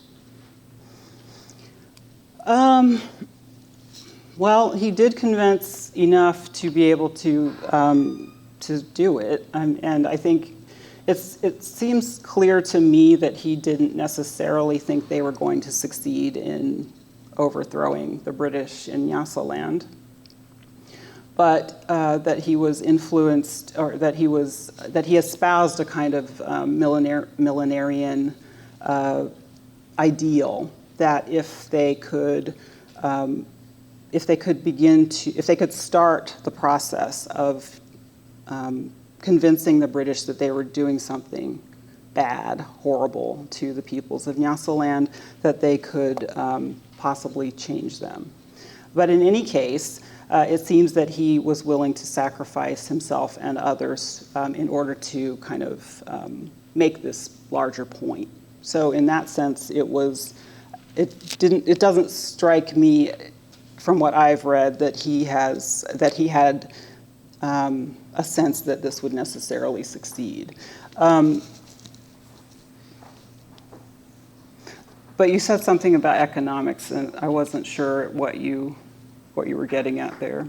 Well, how widespread was the support for it? So that's gonna. Yeah, I mean, it's not that widespread. I think it's about 300 plus Congregationists who were convinced by him within this local setting, specific setting, to take up arms with the idea that they would attack the sites that were within reach on foot. That they would, so the fact that they attacked plantations and killed planters is important. They also attacked a Catholic church and I think injured one of the priests there. But there were African victims at these places too, because there were African assistants to to the planters, to the priest. So, you know, I mean, the sites that they chose do reflect some sense of them choosing particular nodes of colonial authority and power in the region. But this was not something that went much beyond his congregation in terms of, you know, mobilizing people to fight. It was nothing like, for example, the Maji War that happened in 1905, 1908 in German East Africa, where, you know, a whole region as big as Germany was able to sort of unite. This is complicated, but people went to war against the Germans, and ultimately 300,000 people died in that, in the German response to the rebellion. So the scale is very different. Yeah. What do you know about Chilemwe's experience in Virginia and its influence on his, I mean, that Yeah. was a troubled time for Black Americans. Yes. To put it mildly. Yes. And there he is in Virginia. And so anything he experienced or witnessed there shaped his anti-colonialist thoughts in Africa. Yeah, I mean, I think scholars have tried to make the case that the friendships that he made with African American missionaries mattered a great deal in terms of his intellectual formation. And people do argue that he was radicalized in the United States, but it's not clear, because he didn't really write much about it himself, what that might have meant, right? So to me, the important things to kind of take, well, so I'll say one other thing about his Virginia experience. And actually this traces back to his earlier years in Nyasaland. He learned how to, he became a hunter. He was a skilled rifleman, which came out of his childhood having trained to use a rifle in order to be able to protect the missionary who employed him, to protect him and his family. But he also hunted.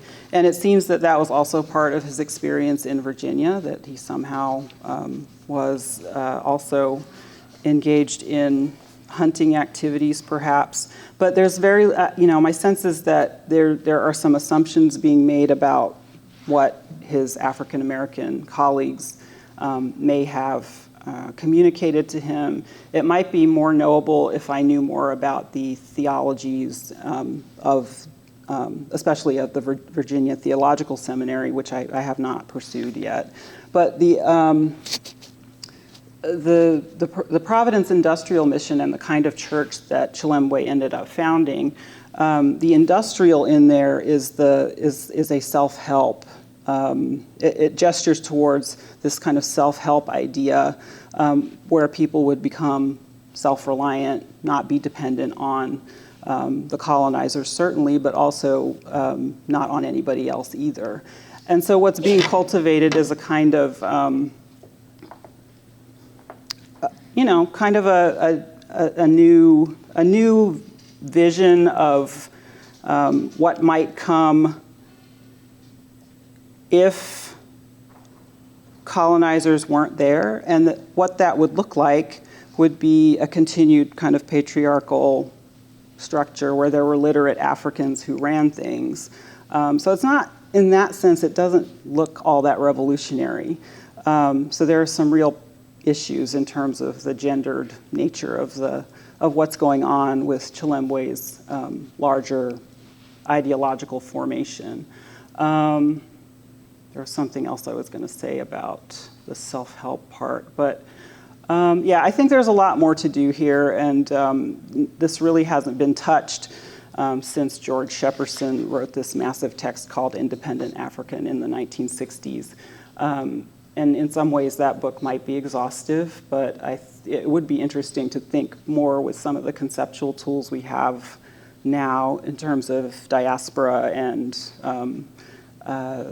more recent work that's been done on missionaries, African-American missionaries in Africa and the connections that they're making, Garveyism, the influence of Watchtower and Jehovah's Witnesses and such as radicalizing forces that are all feeding into this kind of increasingly dire colonial situation where people are recognizing that the colonizers have no real intent to make things better for African peoples, and that, in fact, it seems like it's getting worse. And World War I is the kind of ultimate manifestation of that. There are also celestial signs that at that same time, so it was just a real sort of convergence of a bunch of things happening. That Chilembwe suggested that this was the moment. So we started a little bit late. We have time for maybe one more question. Could you tell us a little bit more about the soldiers and the image in terms of, in the midst of this war with very idealistic language and thoughts surrounding it, what did their service mean to them, particularly as the war ended? Yeah, so I haven't worked very much or at all on the Force Publique, but as you know, I've worked a lot on German East African soldiers. And my sense is that for most of the men who volunteered, what they wanted was they wanted a space where they could grow into or perform their adult masculinity. In a time and place where it was increasingly difficult to find those routes. So whereas before, before the 1880s, young men might have demonstrated their masculinities in the East African context by doing long-distance porterage or serving as guards on long-distance caravans that were transporting goods and people from the interior to the coast and back. Many of those avenues were closed off by the colonial intrusion. And so for some men, the path forward was to try to join the colonial army. And the Germans actually were able to be quite selective. They couldn't take everybody. This was a really well-paid job. They get to wear uniforms, and they ultimately are able to sort of, wield quite a bit of authority, not just in the colonial, in contexts where the colonial military is operating on the battlefield or in other kinds of intermediary roles, but even in their sort of everyday lives outside of that, they are seen as people who have a certain amount of wealth, status, standing, and such. And so that path towards masculinity, I think, is the key explanation for why, at least before World War I and even into the war up to about 1916 for the German East African Askari, they were volunteers. After 1916, the tide turns against the Germans quite severely, and they begin conscripting, seizing men and youth wherever they can in order to make up the numbers that they need. They hadn't been paying their troops. It became very clear even to the troops who had long been with the Germans that things were not going their way. And so there are cases of them going over to the other side, because they can see very clearly that the tides are turning in the region. And so they look for the next patron. And the next patrons are the British and the Belgians. So I think it's similar stories. Many of these men, so thinking back to Alex's talk, many of these men had enslaved origins. They found community and kinship in the military. And so that's where they wanted to stay. And if it meant going over to the other colonizer in order to do that, that was okay too, because it wasn't the ties of affection were not necessarily to the nations or empires. It was about the patrons that could keep them in the status that they had. So.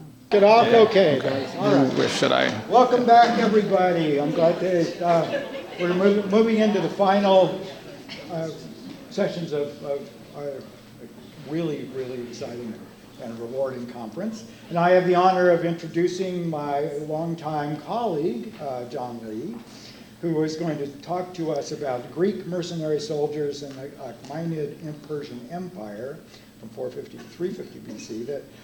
John is a professor of history at UC Santa Barbara. He grew up in Asia and Hawaii, studied history at the University of Washington in Seattle, and received his PhD in history from Cornell University. His publications include A Greek Army on the March, Soldiers and Survival in Xenophon's Anabasis from Cambridge University Press in 2007, The Persian Empire, in the Great Course series, and The First Black Archaeologist, this is where we connect in Georgia, A Life of John Wesley Gilbert, which has brought him back to Georgia regularly recently, along with scholarly articles on ancient Greek and Persian warfare. He's participated in archaeological excavations in Greece and led academic travel study groups in both Greece and Turkey. He's a member of the managing committee of the American School of Classical Studies at Athens. And he also curated one of the coolest exhibits in the library that I've ever seen, which is on World War I helmets. And so if you ever get a chance to go and find out all about helmets, you now understand why the British have those stupid, worthless helmets. And I go, oh, okay, that makes sense. So let's welcome John. Thank you, James. Thank you, James, for that wonderful introduction. Thank you, David and James, for the invitation to be here, to Julie and Rose and other staff for the logistical support, and everybody for being here. I'm really delighted to be a part of this program. And I would say now for something completely different, because we're going to antiquity, but actually I think some of the themes that have come up in the three preceding presentations will also show up here today as we go back 2,500 years ago, when someone impressed their seal stone either on a ring or a stamped seal hung around their neck onto this lump of clay, about as big as a quarter when it was complete. You can see an enlargement of this sealing there. And what the person did with it was what was fairly typical for a letter of these times, was to put it onto a folded letter as a sealing, a way of sealing the contents, but also indicating who was sending it. For these sealings were highly distinctive, individualized marks. Now, if you were to look at this sealing devoid of context, you might say, two Greek soldiers, one Greek fighting another, maybe an Athenian and a Spartan, or one of any two Greek competing city-states. So not very distinctive if you think of it without context. But if you expand to understand where this seal impression was found, it totally changes the meaning for us, because it wasn't found in Greece at all, but instead it was found at a site called the Daskyleion, which was a major capital belonging to a satrap or governor of the western portion of the Achaemenid Persian Empire. This sealing must have belonged to someone who was important in the imperial provincial administration. In the same set of sealings was found, in fact, a royal name seal, so a seal that was associated with the great king of Persia himself. So what kind of person working in a Persian imperial context has a seal that shows one Greek killing another Greek? Perhaps it might be the kind of Greek who would say, yes, I am Greek, but I will kill other Greeks for you. That is the identity I'm portraying on this particular sealing. And so I think it's not unreasonable, although we cannot be sure of the identity of the person who sealed a document with this seal 2,500 years ago, to think that this is a document of a Greek mercenary, perhaps a high-ranking mercenary officer in the Achaemenid imperial Persian service in the western part of the Persian Empire. And we're used to, or maybe if you haven't done a lot of study of ancient Persia's history, the stereotype of Greek history is very, very Greek-centric. The world of Athens and Sparta, I was talking to someone last night, and they said, oh, the 300 Spartans. And I said, nope, no 300 Spartans are going to appear here today. But when we look at the history of Greece and Persia, not through the wars that are famous from Herodotus and our Greek narrative sources, but when we look at it through the lens of mercenary service, of Greeks who are serving the empire for pay, a totally different dynamic emerges. Not one where Greece is at the center, not a Eurocentric narrative, but a world where the Greeks are barbarian folks at the margins who are employed by the world's greatest empire as soldiers for hire all along their western frontier. And I've highlighted there the site of Dascalium so you can see how far west it is. And in fact, I think that the mercenary relationship with the Persian Empire is maybe one of the least appreciated aspects of the long 2 centuries and more relationship between Greeks and Persians. It's the kind of thing that many Greek historians might say, mercenaries, that's just military history. Anybody in this room familiar with being told, what you do is just military history, right? But what I'm going to try to show you today is that actually there's much more to it than the sort of just military history that one might easily dismiss as not relevant to understanding the wider relationship between Greeks and Persians. Now, serving as a soldier for hire has a very, very, very long history. If it's not the oldest profession, it's maybe the second oldest profession. Maybe there's a tie, right? All the way back to the laws of Hammurabi. We have 2 paragraphs here. These famous laws, not the oldest known law code, but the most complete surviving one from the early period of Babylonian history, prohibit people from hiring or sending a hireling as a substitute, or for enrolling deserters or accepting hirelings to serve in royal armies.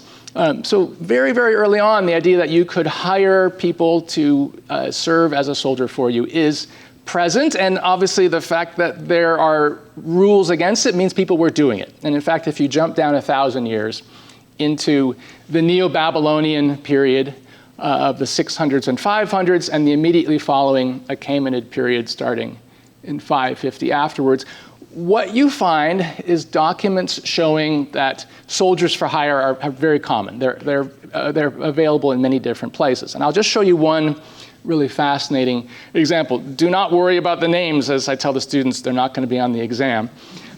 So a set of tablets from the southern Babylonian city of Larsa reveals an ongoing relationship between 2 families. One is the family of Iti Shamash Balatu. He's a wealthy merchant. He deals in agricultural commodities, basically, and his sons. And the other is the family of Amuru Ibni, who is a professional soldier. He and his son serve as soldiers for hire. And this set of about a dozen tablets from Larsa reveals that these 2 families entered a lasting relationship of military service because Iti Shamash Balatu owed the king service as part of his holding of particular lands. And instead of doing the service himself, he did what any self-respecting and efficient merchant would do. He contracted out that service. So the tablets show us that these 2 families entered a relationship where one family hired the other family to do that service as royal soldiers. And the most fascinating part of this relationship is that it lasted through 2 different dynasties. The earliest existing tablet we have, 552, is from the Neo-Babylonian dynasty, and that service continues uninterrupted at least into the 2nd year of King Cyrus. That is, the dynasty may change, the king on the throne may change, but people are still serving as professional mercenaries for hire. And this system that we see in the Larsa tablets is found elsewhere in the Achaemenid Empire, and the Achaemenids make use of mercenaries throughout their history. On the Greek side, the Greeks have an early history of being known as a provider of mercenary service. Again, just one striking example. This is a very small basalt statuette. It's about this tall, found in Ionia, so it's today Western Turkey, near the city of Priene, and it is a dedication that a man named Pedon gave probably to a religious sanctuary as an offering, as a thank offering for his success in Egypt. Pedon, it says, dedicated me, having brought me from Egypt. And to him, the Egyptian king, Psamtik, gave as a reward a bracelet of gold and a city for his excellence. So Greeks have a tradition of mercenary service before the arrival of the Persian Empire in Western Anatolia in the 540s BC, and they begin to serve the Persians in the 500s, but really, as we'll see in the 450s, the number of Greeks serving the Persians really takes off. Now, as I mentioned before, the Persians had mercenaries all across the empire. In addition to, by the way, they had a professional standing army, and they had men who were drafted, basically, conscripted to do service on the basis of having certain agricultural lands that they were using. So, for example, we could talk about the Saka, or Scythian mercenaries who served along the Central Asian frontier of the empire. Or if we looked at Egypt and the site of Elephantine, we could talk about an extraordinary multi-ethnic group of soldiers, including Bactrians and Chorasmians from the eastern part of the empire, but also Yehudites, people who are, I guess we say, on the way to being Jewish, but part of a developing set of Jewish traditions. All of these serving as mercenaries for the empire. In the West, we have the Carians, who are also known as mercenaries. But I focus today on the Greeks because they were widespread, serving in Anatolia, in the Levant, and in Egypt. And as I mentioned at the outset, because looking at Greek mercenaries helps us reassess this relationship between Greeks and the Persian Empire. So early on in Persian imperial history, in the early Persian dominance of Anatolia, there were some mercenaries, but the first probable evidence we get of large numbers of Greek mercenaries comes in the mid-400s BC, and it comes from an author who probably most few in this room don't read. That is Ctesias of Cnidos. Anybody heard of Ctesias? No. That guy. That guy. No. So a very interesting guy in his own right. He was a physician from the island of Cnidos. He was a doctor. He was the personal physician of King Artaxerxes II, so he lived at the Persian court. He wrote a book called Persica, or Persian Affairs, and there's just one problem, is that it doesn't exist anymore. And all we have of Ctesias Persica are fragments, mostly in the form of quotations in later authors, and there's this one papyrus fragment of one section, which is actually not the section I'm talking about. But one of these fragments, or quotations, describing events about 450 BC, provides us the first mention of a significant Greek mercenary force in service of the Persian Empire. The Persian noble Megabyzos revolted from the king, says the fragment, and he amassed a powerful force, and the fragment is ambiguous here, including about 6,000 Greeks who had been serving in Egypt, and they had either been mercenaries for an Egyptian prince who was rebelling against the Persians and then were taken up by Megabyzos, or they had been captured as prisoners and then taken up by Megabyzos. We're not clear about exactly what the dynamic was, but whatever the case, Megabyzos then incorporated these men into his army as mercenaries, and they enabled him to revolt in the event unsuccessfully. So from 450 BC, we have some evidence for a large number of Greek mercenaries in Persian service. And as we go down into the later 400s, we have increasing evidence of that phenomenon. There we go. And especially in the very far west of the empire, in Western Anatolia. In the title I gave for this talk, I call them Greek, but the Achaemenid Persians would have known the Greeks as Yauna, and that's a word that survives today in Arabic, in Turkish, in Persian as the word for Greece, Yunanistan, for example, in Turkish. So these are the Yauna, mercenaries in Achaemenid Anatolia. And in the 450s and afterward, following that force that Megabyzos has, Yauna mercenaries become more and more popular in the Western regions of the empire. Above all, because this is a period when the Athenians are developing their own mini empire, you can really say.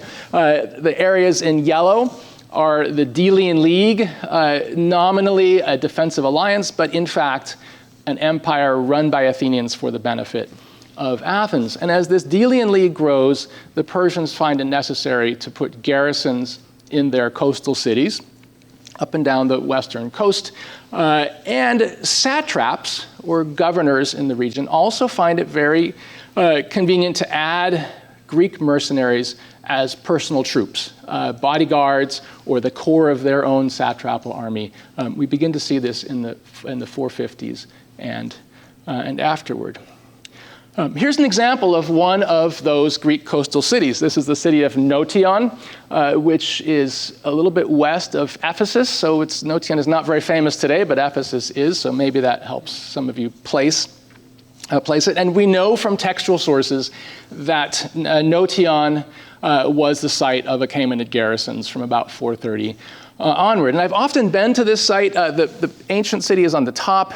The harbor would have been just off the photograph to the left there. It's now silted in. I've walked over this probably a dozen times in my visits here. And I walked over this, which I didn't even know. Just last summer, the University of Michigan team excavating found a hoard of a clay jar of, the numbers have not been released yet, but dozens of Persian gold Daric coins. One of the rare finds of these coins in a stratified excavation context. So this is about the most detail you can get on these coins so far. They promise to be a really important coin hoard because they're coming not from stray finds or dealers, but from an excavation context. And one of these Daric coins would have been enough to pay a Greek mercenary for a single month.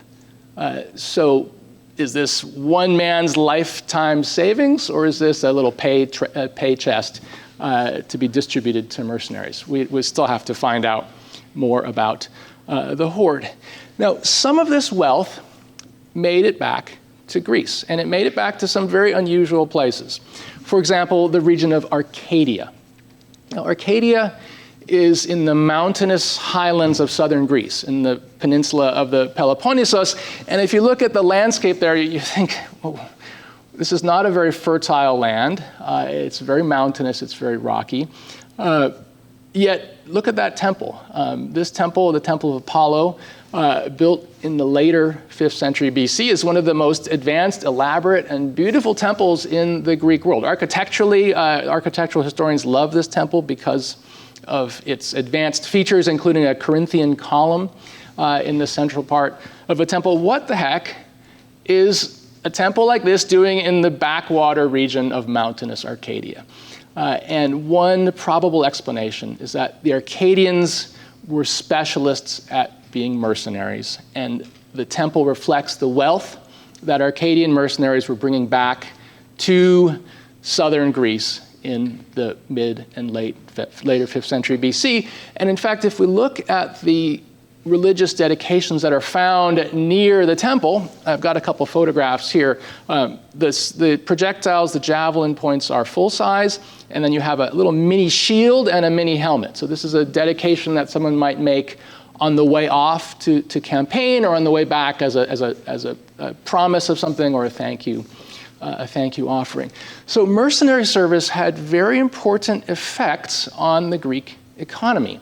In regions like Arcadia, where farming was not the best option, the ability of people to leave home, to go out and serve, to accumulate wealth, to come back, maybe recruit a company or more men to go out again for service, indicates a sort of military entrepreneurialism that's happening here in the mid-400s and later. And the traditional perspective of Greek mercenary service, if you look at it just from a Greek perspective, is, well, mercenaries are poor men and they're kind of morally questionable, because the ideal Greek is a self-supporting middle-class farmer. At least that's the way it is in Athens. Or if you're in Sparta, the ideal Greek is someone who has an enslaved class of helots to do all the dirty work for you. Mercenaries like the Arcadians, with this idea of going out to serve as hired laborers and bring wealth back offer a challenge to those two more commonly known Greek ideologies. So why did the Achaemenids want these Yauna as mercenaries anyway? I mentioned their use as garrison troops, and I mentioned their use as personal guards. Now, the traditional explanation, which is driven by uncritical acceptance of Greek literary sources, is that the Persians were decadent. They were too weak, too wimpy, too effeminate to fight their own wars, especially as time goes by. You can see the Orientalist stereotypes here deriving probably from 19th century colonial encounters. So the Achaemenids hired these Yauna because they were too wimpy to do the fighting themselves. But that answer ignores both the military and the political and the cultural factors that made these Yauna attractive to the Persians. Militarily, the Yauna represented a type of soldier that was not found in other areas of the empire. The troops called hoplites, you can see them in a phalanx or closely packed infantry formation here with these large round shields, the same shields that showed up in the clay ceiling I showed you at the beginning. This was a very unique military formation and a unique type of soldier. So the Greeks were specialists, you might say, and the Achaemenids had other types of troops. They had fantastic cavalry. They had good archers. They had all sorts of light infantry, but they did not have heavy infantry able to fight in close formation the way that the Greek hoplites were able to. So there were military reasons for the empire to hire these mercenaries. And even beyond that, the stereotype of the strong Greek hoplite ignores the evidence that shows that these hoplites were a lot more flexible than the stereotype might have you believe. Here, for example, a set of hoplites is beginning to ascend a ladder as part of an assault on an enemy city, and they're being covered or protected by another type of Greek mercenary, Cretan archers, probably. You can see them in the far left. And there are very, very few Cretan archers, but they're worth mentioning because they are prominent in our sources. So militarily, the Persians looked to Greek hoplites because they provided a type of armed force that the empire needed. Not because the empire was weak or decadent, because they were smart. They picked soldiers who they knew would do the job that they wanted them to do. But there's even more to that. If we think about the politics, especially of the Western frontier, where you have lots and lots of independent Ionian Greek cities who are between two empires, between the Athenian Empire and the Persian Empire. And if you want to control one of these cities, you need to garrison such a city. But if you were to put, say, Egyptian or Babylonian or Median or other soldiers there, those soldiers would be culturally very visible, very different, very foreign. So the solution the Persians seem to have hit upon is to use other Greeks to garrison Greeks. Use Arcadians, for example, to garrison Ionian Greek cities, thereby lessening the cultural difference between the occupying force and the locals, while ensuring that the occupying force would still be loyal to the empire rather than to the locals. Because to an Arcadian, I mean, if I'm an Arcadian in the city of Priene, Prienians and Arcadians were different people. I don't have a feeling of pan-Hellenic solidarity at this point, you might say.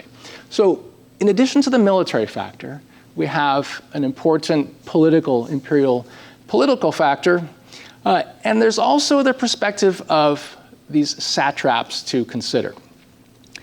Greek mercenaries, because they came from outside the empire's bounds, were not part of the empire's networks of patronage and alliance, and therefore they could, in most circumstances, be trusted because they had no other allegiances than the satrap who hired them. I'm thinking maybe a little bit about the Mamluks. There may be some parallels to think about here. So that helps to explain why Achaemenid satraps hired mercenaries, because they felt that they would be personally loyal to the men or the women who paid them those gold derricks. And I mention women because we actually have, in fact, specific evidence of at least one woman satrap who commanded Greek mercenary troops. She sat in her carriage, she watched them attack enemy-occupied cities, she watched them parade. We know this from the writings of the historian Xenophon. So satraps could be men or women, and both men and women satraps commanded Greek mercenaries. Now, before I leave this slide, it's important to think also about the presentation of the satrap himself. In this image, you see a local dynast from Lycia, a man named Erbina, sitting enthroned with men armed as hoplites. Plausibly, we can interpret those as Greek mercenaries receiving emissaries.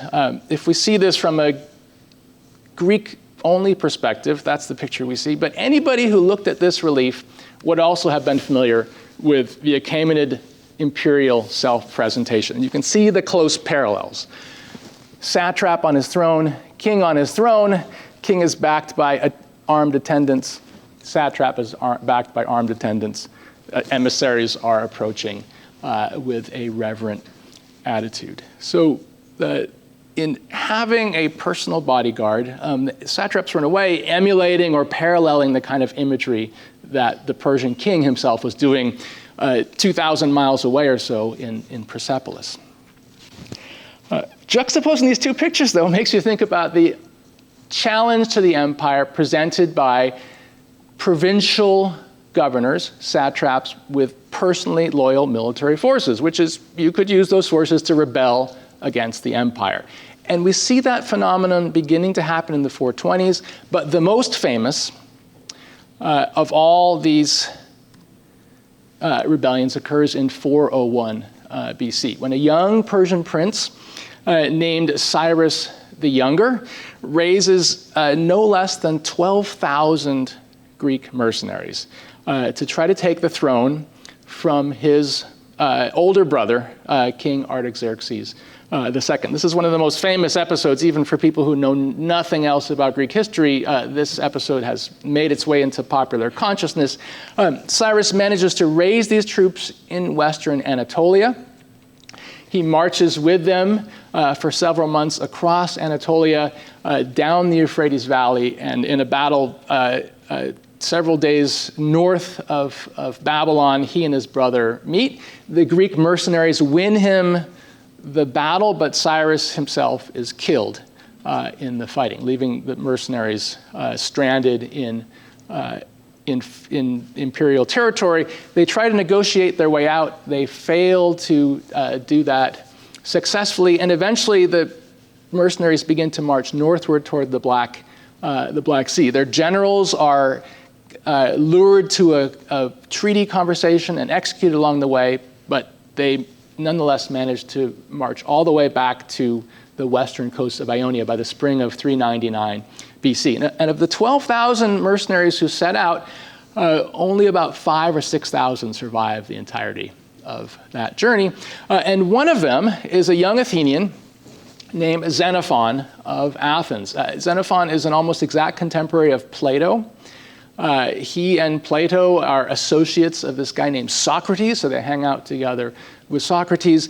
And many years later, 3 or 4 decades later, Xenophon sets down his account of this march in a work called the Anabasis, or the March Up Country. So it's a soldier's memoir, but for our topic here today, it's an extremely important source for understanding the structures of military service at the end of the 5th century BC. And people have sometimes looked at Anabasis as indicating Cyrus was a creator of a new system, that Cyrus created the idea of raising Greek mercenaries in large numbers and using them as a way to gain power in the empire. But if we look more closely at the other sources, such as the ones I've shown you earlier in this presentation, I think there's a different answer. And the answer we get is that Cyrus's attempt is made possible because over the preceding few decades, the recruiting structures and the networks that connect Greeks and Persians have already been developed.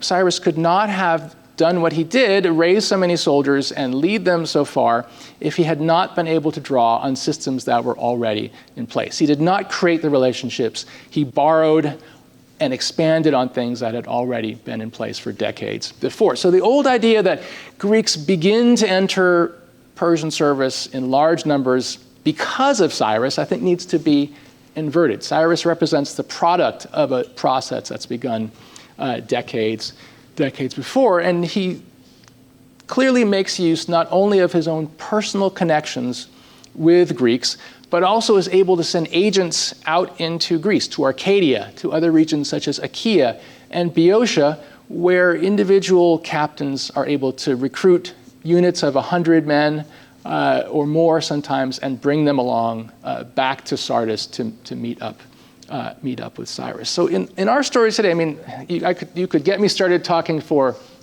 years on Anabasis. There are many different ways to look at it. But I think the importance of this episode for our story today and for the story of war and violence is that this text enables us to see a developed system for employing outsiders as mercenaries in the empire that has developed over several decades before it becomes visible to us at this particular historical moment.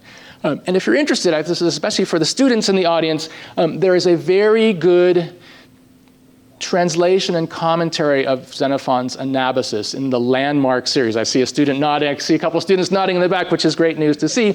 And so if you're interested in learning more, this is really the place to go to start with that text.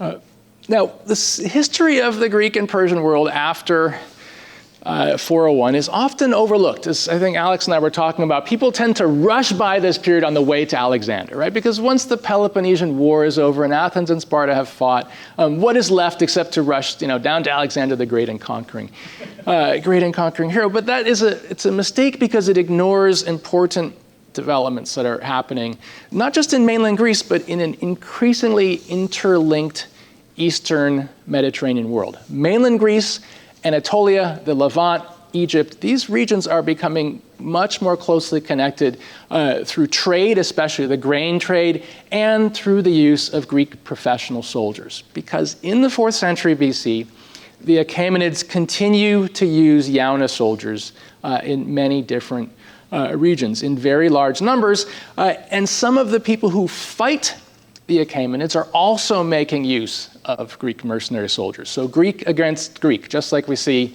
on that seal impression from Dascaleon. In Ionia, in the 390s, we have, for a time, the remnants of Xenophon's Greeks fighting in Spartan service. And on the other side, we have Greek mercenaries fighting for the satraps, the Persian satraps of Ionia. In Cyprus, in the 380s, we have we can call him a rebel Greek king, the king of Salamis, raising a revolt against the empire, and with the empire recruiting Greek mercenaries to suppress the revolt, and with the Cypriot king recruiting Greek allies, including mercenaries, to help him. In these two regions, mercenaries continue to be important in the 390s and the 380s, and above all, in Egypt. I mean, one thing that often falls out of the story of Greek history between the Peloponnesian War and Alexander, the dark place where survey classes on Greek history just sort of skip over, is that this is the era of the last independent dynasties of Egypt, where Egypt is free for the last time in antiquity under its own pharaohs, under its own rulers. And in their attempts to reconquer Egypt, which is an enormous source of grain and manpower for the empire, the Persians launched several different major campaigns, which are heavily reliant on Greek mercenary soldiers, gathering them in cities like Sidon and Tyre, and then marching and sometimes going over by sea to Egypt and the Delta in an attempt to reconquer Egypt, which they only succeed in doing just about a decade before Alexander's campaign. So only by 343, after 60 years of independence, is Egypt reconquered. So mercenary soldiers continue to be a key part of the Persian Empire's military force in the Western Empire, and that has some important economic implications that I think scholars are just beginning to understand. when the empire is formed, most regions of the empire are not monetized. They are using weighed bars or pieces of silver for everyday transactions. The stereotype is that this is less efficient, but Babylonians will tell you, you don't need coins to carry on highly active economic exchanges. The weighed silver system has worked very well in Babylonia and elsewhere. But the barbarian mercenaries, the Yauna, they've got a different idea. They have become used to receiving payment in coin silver, which is also easier to distribute. If you've got a line of men and everyone's got to get a gold derrick or a silver stater coin, a smaller coin, or even to get paid on with smaller coinage that could actually be used in market transactions, because walking around with a derrick is like walking around with a $500 bill and trying to get change. It's not a coin of everyday use. The increasing use of Greek mercenaries leads Persian satraps in the 4th century BC to coin their own coins. And we can be pretty clear that these coins are not for everyday use, because we also see local Greek cities under these satraps are coining their own very small denomination coins, the sort of thing you use in a marketplace, fractions of a drachma. Even on some occasions, we have some bronze coinage. So these coins are not for economic transactions in the satrap cities. They are most likely, as a number of Polish numismatists have begun to show, these are most likely to pay mercenaries. Some of them even have Greek legends on them proclaiming that they're issued in the name of the king, for example. And this process even takes place amongst those who are fighting the Persians. So, for example, in independent Egypt, we have Takos, the pharaoh of Egypt, issuing coins that vaguely resemble Athenian owl coins. You see the owl on the reverse, but they are coined to a Persian derrick standard. And so Egypt is becoming monetized. And I think we're increasingly realizing that mercenary service and the monetization of the Eastern Mediterranean are closely linked in a way that we haven't understood before, and in a way that gives us a new perspective on our written literary sources. People have always looked at the Greek sources and they've either said, oh, look how great the Greeks were, they were the best soldiers in the world, the Persians are decadent, or they've begun to say, oh, the Greeks did not matter at all, it's just a literary trope. And the coinage evidence helps us to see that this was a real phenomenon, that we are actually talking about mercenaries serving in sufficient numbers that the satraps felt the need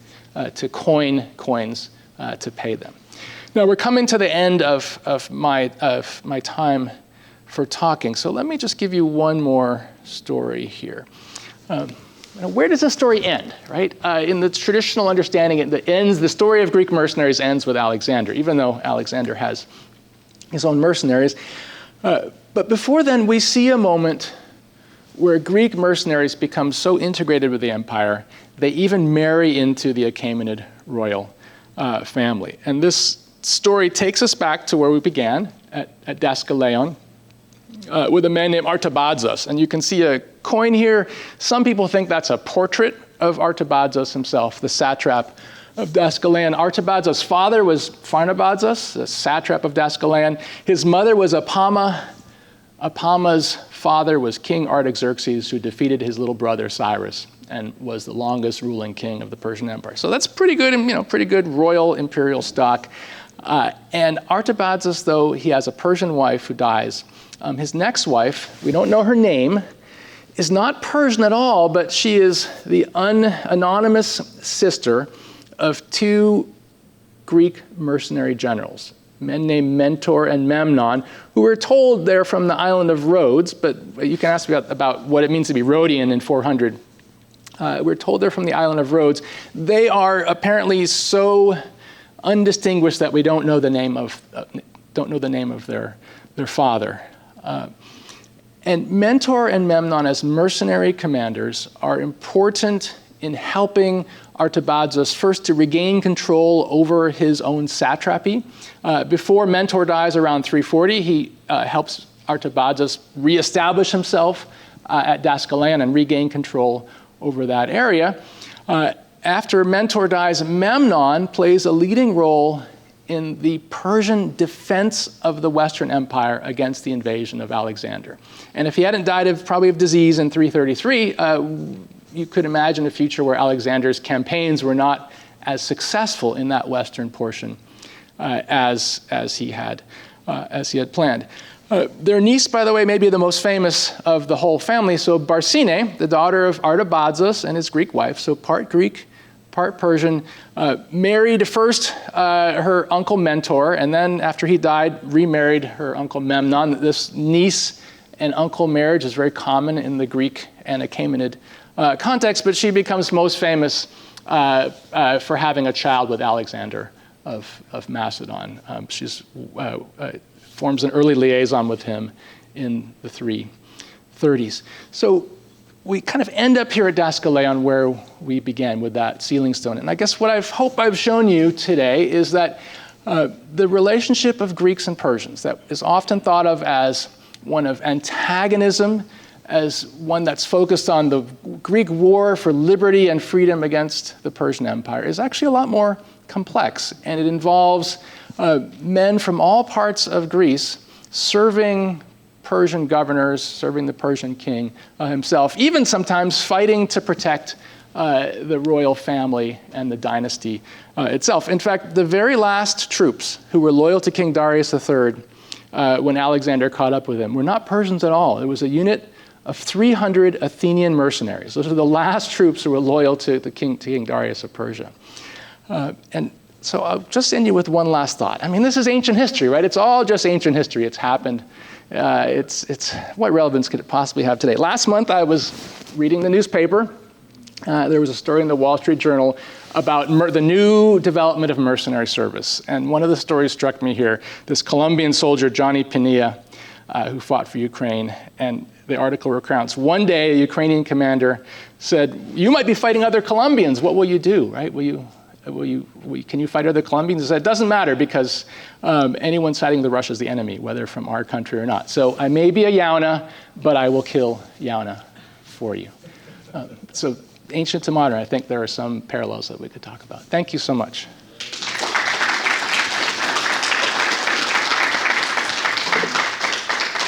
Okay, we have some time for questions from the audience. Go ahead, James. Yeah, this might be totally unfair coming from a modern historian, but is there any sense that there's sort of like arms race, like, oh, those guys have Greek mercenaries, we need to counter that with our own Greek mercenaries, and kind of escalate to this position where Cyrus can go out and hire 12,000 people to do this? Because that seems, I don't know, I'm just... In other words, are the Achaemenids hiring Greek mercenary hoplites because the Greeks have hoplites? I don't think nobody ever says that explicitly, but I think that's a good explanation for, as I mentioned with the military capabilities, why do Persians want these troops in the first place? Is because it helps them to counter the strengths that the Greeks have. And they're not hiring cavalry because the Persians have very good cavalry, which is concentrated in the Persian noble class. So I guess you could talk about an arms race in a way. And just to take that a step further, one reason why Alexander is successful in the end is that the Persians have come to think of hoplites, these heavy armed soldiers, as the acme of military power. But then there's sort of a 50-year gap where they don't fight mainland Greeks. And in that time, Philip, Alexander's father, and Philip and Alexander develop a new military system that is superior to the hoplite system. And the Persian defeat, I think, is partly as a result of a lack of an arms race, you could say. Just to comment that it's not unusual that mercenaries are the last ditch of defense. In 1945 May in Berlin, it were French SS troops who were the last defenders of Adolf Hitler. Yes, not Germans, yeah. For the SS, yeah. That's a very interesting parallel. Thank you for that. Although I wouldn't parallel Darius and Hitler, but I would parallel the mercenary service. But that's a very interesting point. Thank you so much. I'm going to let Dr. B do the picking. I have a brief question about the Seleucid Empire following Alexander in this era BCE, and very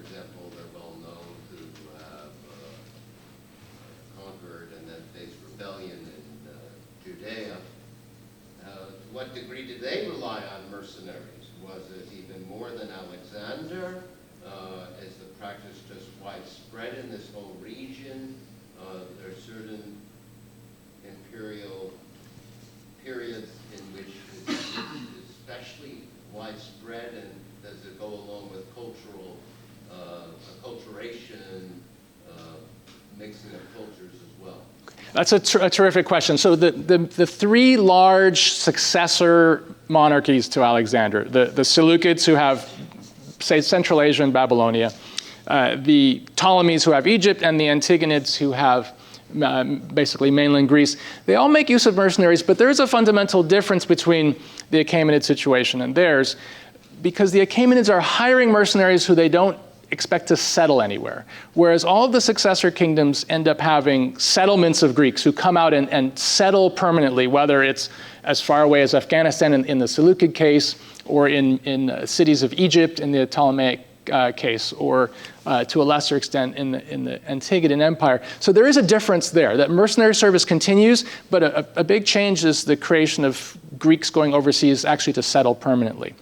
We do have evidence of Seleucid mercenaries in particular from a very famous letter. I cannot remember if it's probably preserved on stone, an inscription somewhere, where Jewish mercenary soldiers are transferred in the 3rd century to Anatolia. And the letter to King Seleucus says, because these men have always been faithful defenders of our interests.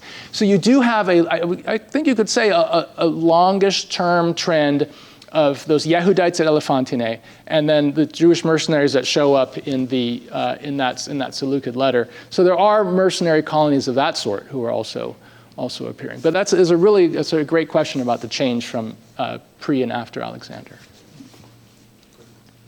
So I'm wondering if you've ever seen any examples of like Greek mercenaries bringing like Greek fine goods with them to Persia, or vice versa, bringing Persian fine goods back to Greece.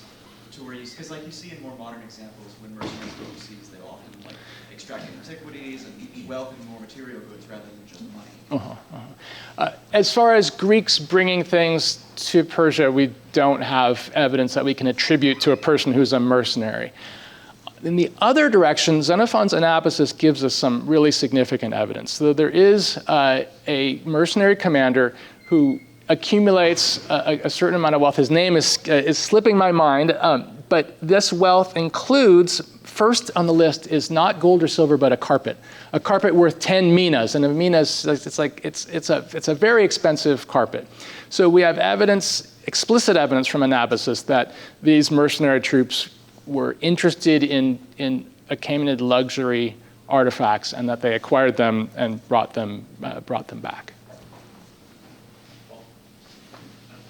I was curious about the demographics, and I was struck by the large numbers. So can you give us a sense of what, in these Greek cities, what percentage of men are mercenaries? Is it 10%? Is it, I was just kind of... We have, because we have no ancient, this is a terrific question. If we were able to model you can use something like model life tables, you can do a little bit of guessing, but really the only city for which we have anything approaching some sense of what the population was is Athens. And Athens is exceptional in having 40 to 60,000 adult male citizens, for maybe a total population of 250,000 or more. And Athenians although there were Athenian mercenaries, we can't say there were a large proportion of Athenian mercenaries. So the answer is we can't know. But if we look at these Arcadian settlements, we can see the ones that we can identify on the ground they're not big cities. They're small towns with maybe a couple of hundred or 1,000 adult males. So was 10% of the city gone at any time? Was 20%? Was 30%? It would obviously change the social dynamics of what was going on. But we don't have a way to answer that. I mean, the numbers are, I think we're secure on Cyrus is 12,000. People believe there were actually 12,000, but how we can relate that to the total population is a terrific question that we just unfortunately can't answer. I've been thinking this whole time, and it's even worse than being a modernist. It's not being a military historian. I'm thinking about how Filipino women had this reputation for being caring for, and you want them to be your nanny. And the way I understand this has to do with the economy of the Philippines, right? And that all this other infrastructure, their skill set, whatever racialized views we have is all, from my perspective, an artifact. This might be too much of the parachute perspective, but is an artifact of what's going on in the Philippines and monetary funds and other sorts of things, right? So does it also say something to you about problematic diversity of the economy in Greece or something like that, that they end up having all this is the way they make money, is getting other people to send funds home? Yes. Well, this is another great question. So a lot of our understanding of what Greece is like is based on what are essentially elite literary sources. So the Athenians, with their idea that the best thing to be is a self-sufficient farmer, not working for anybody. And you see this also in the Odyssey as well. What's the worst thing you can be in the underworld is not to be enslaved, but it's to be a wage laborer, right? So there's an ideology that the respectable person is a citizen soldier, but the reality that we see through mercenary service is that people got to make a living, and especially in marginal areas, Arcadia is the clear example of that. Achaia on the northern coast of the Peloponnese is another example of that. In these marginal areas, service abroad represents an opportunity to go make money, make a name. We see that with the Pedon sculpture, right? Here's the statue. I got a city and a gold, and gold. So that is that ideology is never expressed by our elite literary sources because they want you to be a good middle-class citizen hoplite. But we can see that other reality, a different set of values that comes out of what we can see about military service. And I started at the Philippines because I lived in the Philippines and I was raised by Filipinos in a way as a young child. So that was started at the beginning of your question.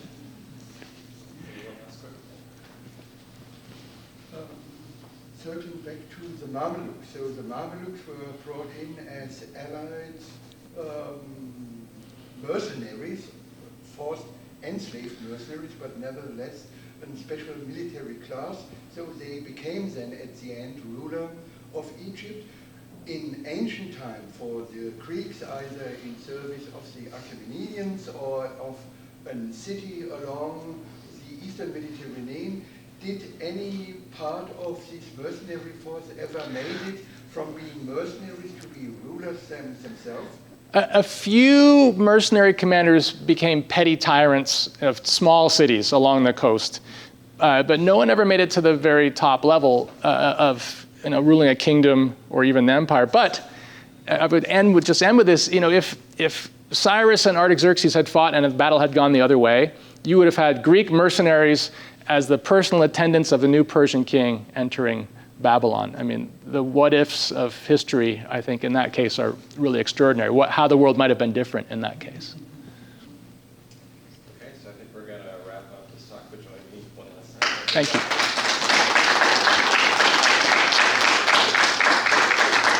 So we're going to have a quick break, like 5-6 minute break, just to stretch legs, get some coffee, and then we'll have... Good afternoon. We'll see how it goes. Good afternoon.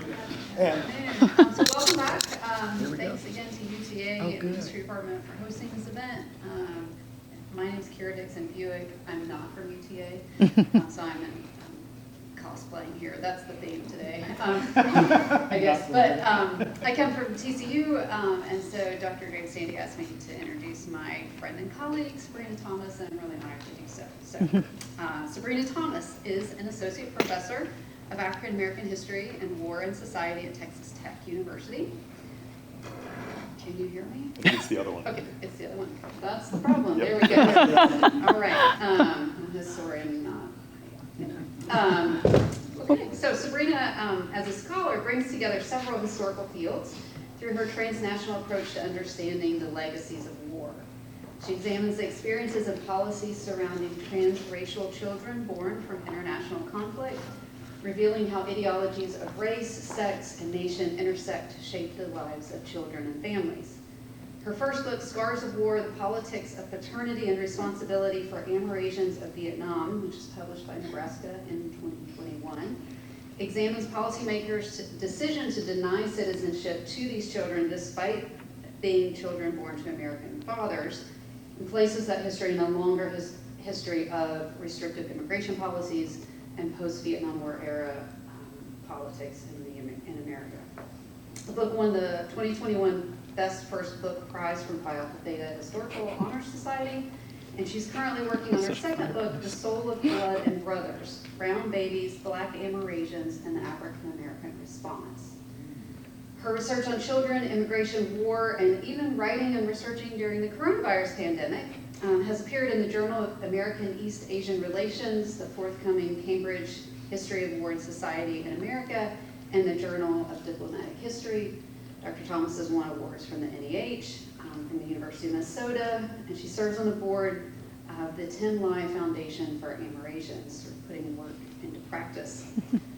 Prior to coming to Texas Tech, she taught at Wabash College, where she was the David A. Moore Chair of American History.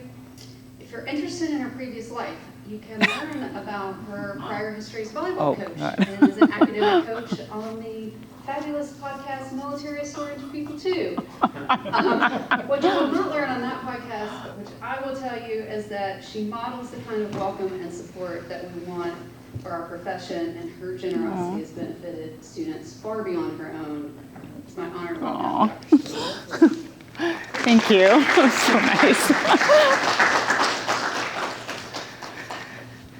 That podcast is has a high traffic, so I absolutely recommend that everybody listen to. I'm kidding. All right. Good afternoon. I am happy to bring this home, I hope. So when I was asked to participate in this absolutely wonderful event a few months ago, I was immediately intrigued. I just finished, as Kara just said, an invited article for the Cambridge Journal of War and Society titled When War Creates Life, which focused on my research on mixed-race GI babies born as a result of the US occupation in Germany after the Second World War, and the Amerasians born as a result of the American intervention in Vietnam. So I had done a lot of thinking about, at the time, about the lives that were born from and affected by war, and I was kind of stuck in this affected by space. So the theme of this conference offered, I thought at the time, the perfect opportunity for me to kind of unstick myself. I'm not sure that it did that as I wrote this piece, but it offered that opportunity. Because in my interviews of some of those children who are now seasoned adults from Germany and also from Vietnam, what I heard in their stories was not about creating life. What I heard and what I read and what I felt in this part of my research was largely about pain and loss, absence and anger, sadness and longing. And at the root of each was violence. So today I'm taking a bit of a risk and presenting something that for me is still very much undone in a way that I'm still trying to work through.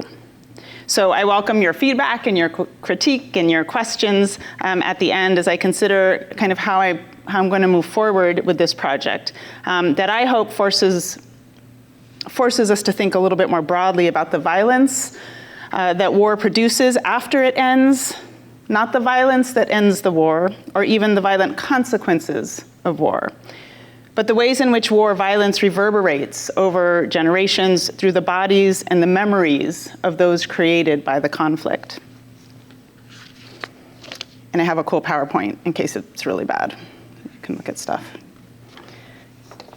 Get reorganized here. Okay. Extensive research exists on the trauma caused by the violence of war. The individual traumas that break through one's defenses so suddenly and with such brutal force that one cannot react effectively, like the shell shock that affected so many American servicemen in the world wars. There's also collective trauma, the damages that bonds, that attach people together and impairs the prevailing sense of community or even their nationality.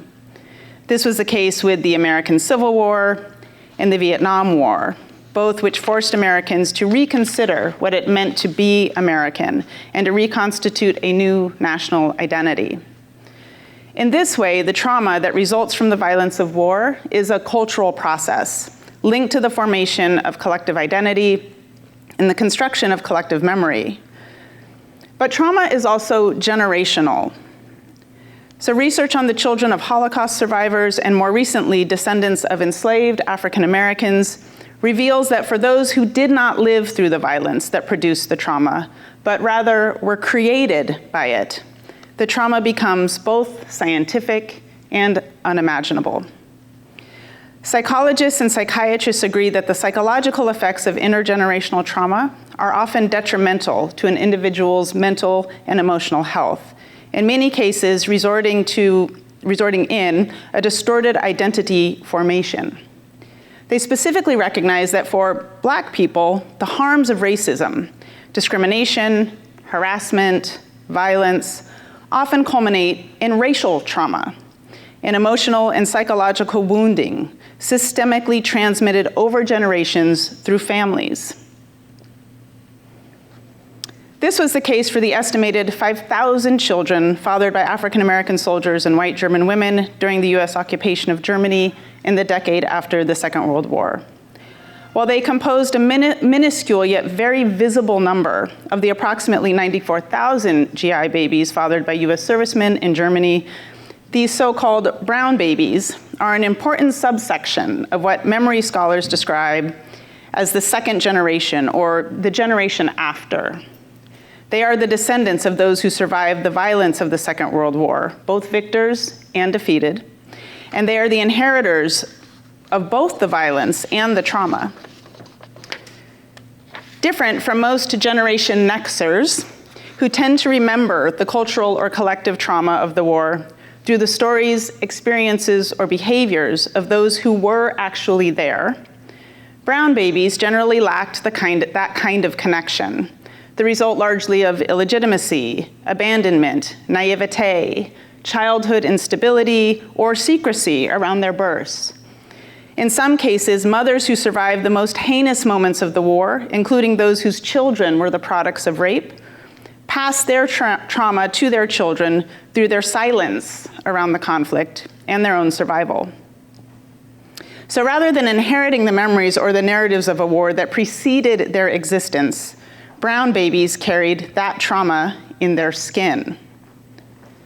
In the aftermath of the war, the efforts of German leaders to redeem the country from its Nazi past revealed the enduring effects of national trauma, rooted in this case in the extreme inhumanity of genocidal violence and loss. For a nation still imbued with much of the racism of National Socialism and now under the global spotlight, brown babies posed a dilemma. Concerned German officials held numerous discussions about how to treat the children: integration, segregation, citizenship, deportation, and what their race and questions of their nationality meant for a German society still trying to figure out its post-racial identity. The lingering belief in Germany of racial purity also shaped the perception among Germans that brown babies were inferior, degenerate, and a problem, and reinforced long-held problematic ideas that half-breeds were detrimental to German society. So while the African American press coined the term brown babies as a term of endearment meant to link Black children in Germany with their African American paternity, Germans referred to brown babies in terms that reiterated assumptions of their inherent racial difference, shifting their discourse after the war from a preoccupation with Jews to an overwhelming concern with Blacks. In fact, Germans employed the same derogatory names to brown babies once used to describe the children of Jewish and non-Jewish Germans during the war: Mischlingskinder, mixed breed; Negermischlings, mixed breed Negro. And for many brown babies, these words were painful daily reminders that they were outsiders, others, and non-Germans because of their skin. So by compounding their racial trauma, such terms contributed to the confusion for brown babies over who they were and where they belonged. As one Black German remembered, "When I was 5 years old, I had no idea that the name my mother had given me meant nothing to other people. They would call me Negermischling or mixed race Negro instead." German newspapers also promoted their difference, warning readers of the threat brown babies posed to German society by tying skin color to racial degeneracy and immorality. They also worked to dehumanize them. So in March 1952, one German newspaper reported, "The solution to the problem of these mixed-race children is of great concern to us, as they are detested by Europeans and blacks alike. Part of the Mischling, though it may have learned to live like a European, always remains morally corrupt and of bad character." Ultimately, German officials saw the children as a redemptive tool. Their integration into the German school system and their general acceptance into Germany during the 1950s could, and indeed did, prove to the Western world that Germany had defeated its racist past. Even African Americans pointed to Germany's racial progress, evident in its treatment of brown babies, as confirmation of America's racial failures. However, testimonies from brown babies in Germany tell a very different story, which forces us, I think, to reconsider how the violence that is war and the trauma produced by war persists in the bodies and lives of those war creates. Specifically, many brown babies raised in Germany describe the racist vitriol spewed at them because of their race and illegitimacy, the discrimination, the ostracism, and emotional and sometimes physical abuse. And for the estimated 500 brown babies adopted into African American families, and specifically the 50 raised in the United States, the constant search for identity, individual, familial, racial, and national. For many brown babies, the emotional toll of these experiences manifested over time and was often internalized or acted out in violent ways.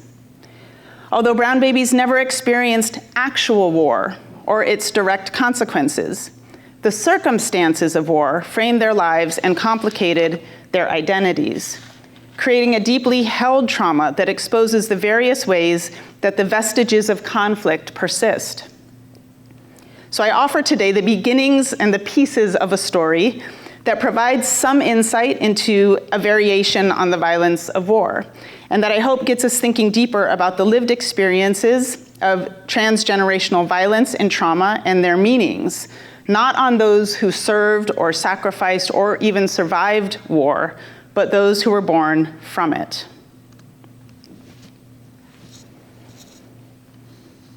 Hedwiga Paprocki was 14 when her parents put her on a train and sent her far away from her hometown in eastern Poland in 1944 to ensure her safety.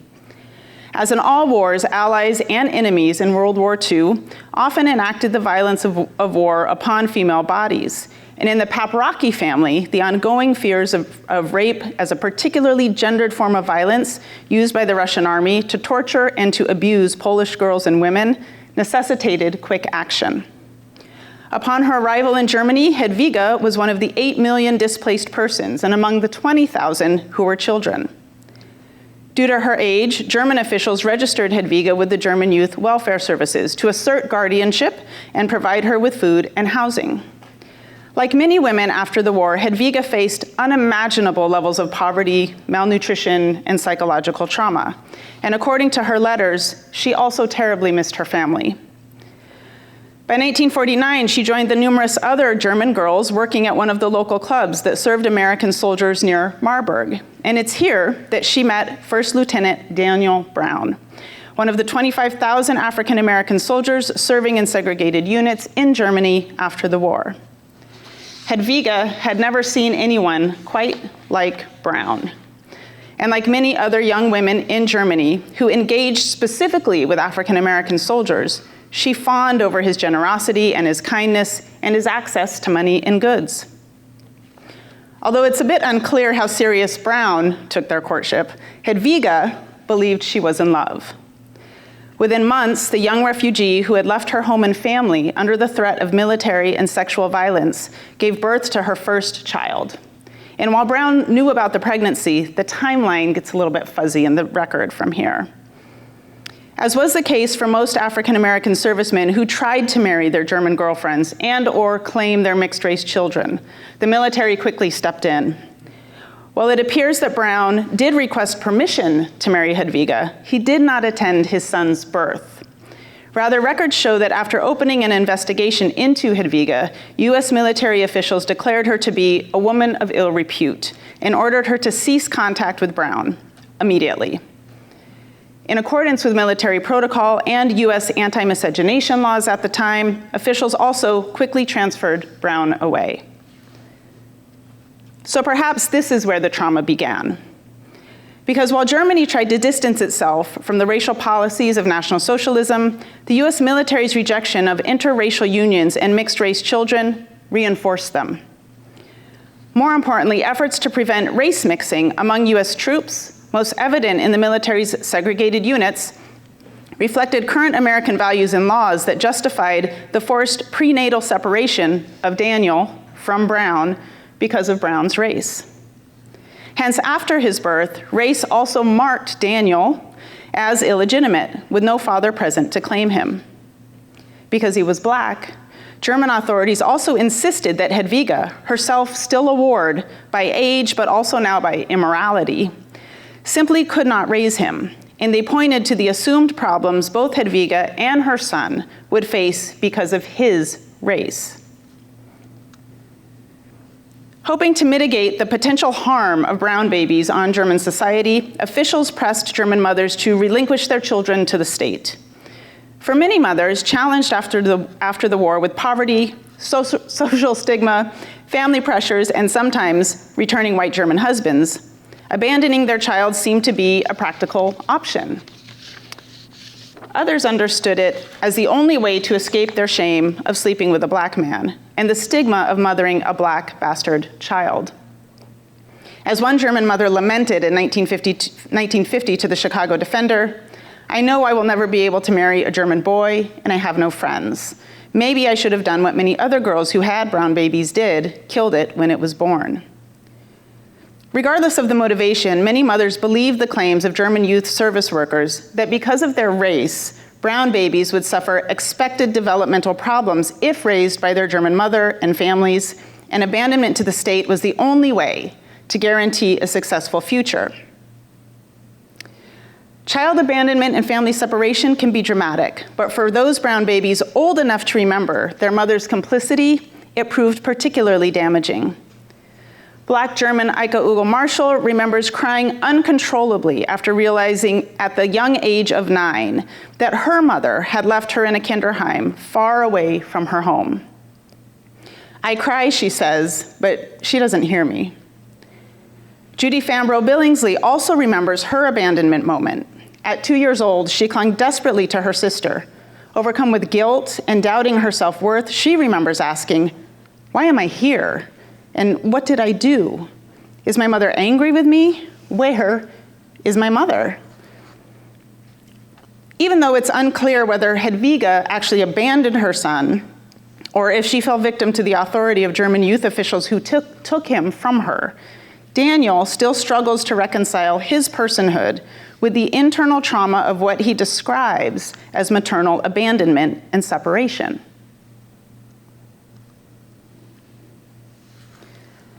Although he has no recollection of his father, Daniel's first and only memory of his birth mother was a feeling: love. "I don't know how to describe that to you," he explained to me during our interview last summer. "How do you know a fox if you've never seen a fox? But I have the feeling." It was, Dan admits, the one and only time in his life he ever felt love. And it is the feeling that he has continued to seek in healthy and unhealthy ways throughout his entire life. Daniel's memory of love is common among brown baby adoptees.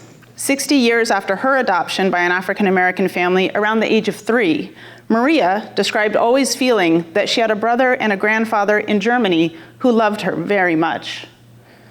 Doris McMillan, adopted at the age of 2, spent her childhood fantasizing about her biological mother and the love she once felt. Daniel's second memory is the one that has most dictated his life and defined his identity: inferiority. Like many brown babies, Daniel's racial trauma, rooted in the humiliation, isolation, shame, and threats of harm that resulted throughout his childhood because of his illegitimacy and racial difference, and the internal turmoil over who he is and where he belongs, began with his skin. Wrapped in memories of the smells of his Marburg Kinderheim, the fruit trees, the yard, the bomb shelter where he would go to watch the spiders. Daniel recalled the nice artistic woman, Dorothea Steigerwald, who could mold things with her hands. I remember distinctly, he explained, trying to figure out why I could not make pretty things out of clay with my hands, but some of the other kids could. And the observation I made, the only difference here is that my hands are darker than theirs. Sensing his frustration with the apparent limitations of his skin, Steigerwald promised the toddler that one day, if he was good, his useless brown hands would be replaced by shiny new white ones. Marked as the illegitimate and black child of an underage white war refugee, Daniel was a ward of the state. And in addition to his daily care in the Kinderheim, Steigerwald ensured that Daniel saw his mother at her weekly visits. So he trusted her, and he believed the things she said, and he internalized the implicit message about the value of his hands and his skin, the difference and his worth, and the critical reference to the inherent racial inferiority of his brown hands and the superiority of her white ones. It was, in fact, this promise of white hands that settled Daniel's anxiety when a few months later, in August of 1953, the strange man took him and the only other brown baby in his Kinderheim away. And that was when the motherly black woman he now knows as Mabel Grammer, the founder of an adoption program called the Brown Baby Plan, ushered Daniel and a handful of other brown babies onto the airplane that flew them to their new families in the United States. Upon landing in New York after a very long flight, the tired and very cranky, he describes, and distraught toddler still believed he was on his journey to get these hands. At various points throughout the rest of his life, the now adopted African-American Dan Cardwell returned to thoughts of those white hands for reassurance of his personhood and during his darkest moments for motivation to persist. So in 2010, at the age of 57, in a letter to the German mother he would never meet, Dan wrote, "My hands are not the same color as yours. Will you accept me as your son?" For Dan, the memory of that moment with Steigerwald and the image of their hands represented a critical break in his identity and his memory, the point at which he transitioned from the happy German boy who could feel his mother's love to the confused brown baby incapable of being loved. So in many ways, Dan's futile search for those white hands was symbolic of a racial identity that as a mixed-race transnational adoptee from Germany constantly eluded him. Once in America, the feelings of abandonment and rejection that resulted from his separation, displacement, and dislocation from his German mother, culture, and homeland merged with a childhood filled with rejection of both his race and his nationality. Although raised in an African-American family and community, Dan's interactions with classmates often left him confused about who he was and where he belonged. I was being looked at by other kids as black or white. It seemed everybody had to be one or the other. Even when Dan tried to subvert his racialization by identifying himself as German, his peers would not relent. "Yeah, from Germany and Africa," he remembers hearing classmates shout. And that, he said, was it. Nobody wants to talk to you. Nobody wants to deal with you. They won't sit next to you. Nothing. The confusion was constant. The rejection in America by white classmates because he was black and by black classmates because they said he was white fueled the feelings of inferiority that had marked Dan at his birth. So while many mixed-race individuals share the complexities of where they racially fit, such experiences compounded the existing traumas of abandonment and war for brown babies. So much so that in 1955, a report by the Federal Ministry of the Interior in Germany found that brown babies showed a deeply felt sense of damaged self-worth and social isolation, resulting from repeated exposure to hostile situations or unwanted negative attention. It started with the war. Daniel Paprocki was the fourth of 5 brown babies ultimately adopted by Hattie and Edward Cardwell, a middle-class African-American couple from Washington, D.C., between 1952 and 1956. The Cardwell home had become a popular destination for children adopted through Mabel Grammer's Brown Baby Plan, a collaborative effort with the Afro-American newspaper to get loving African-American couples to adopt the thousands of unwanted German brown babies. However, by all accounts, the Cardwell children never experienced the love, affection, or parenting promised by their adoption. Rather, the children described the Cardwell home as difficult and abusive. Many of the children remembered the physical abuse and neglect, including the beatings, usually done with a vacuum cord that looked like a snake. However, it was the emotional abuse and the absence of love or affection that seemed to take the hardest toll. The Cardwells committed to erasing their children's German past, forbidding them from speaking German, silencing any reference to German food, culture, or history, and refusing to share with the children any information about their German mothers or their German families. Rather, the Cardwells' parenting strategy focused on a forced assimilation and shame. For Dan and his adopted siblings, such tactics exacerbated existing anxieties of abandonment and dislocation and compounded prevailing feelings of self-doubt, insecurity, and anger already tied to their race, illegitimacy, and their abandonment. But despite the Cardwells' efforts, all the children remembered their mothers and their families in Germany, and each of them, like Dan, spent much of their lives searching for them and longing to reunite. So Dan's older brother, Eddie, adopted at the age of 5, kept close a photo of himself and his mother, their faces pressed close together as he leaned into her embrace. The photo used by the Afro newspaper to market his adoption. Unable to reconcile his abandonment with the love that he felt at that moment, captured in this picture, Eddie committed suicide at the age of 23. Dan's older sister, Sonia, adopted at the age of 4 after her mother abandoned her to a Frankfurt Kinderheim, spent her entire life seeking to reunite. At 9 years old, a distraught Sonia called Mabel Grammer on the phone in secret and asked her for her mom. But rejected again, Sonia spent much of her childhood terrorizing her siblings in incredibly disturbing ways. And after her adoptive mother's death in 2012, Sonia found her biological mother and flew to Germany to meet her.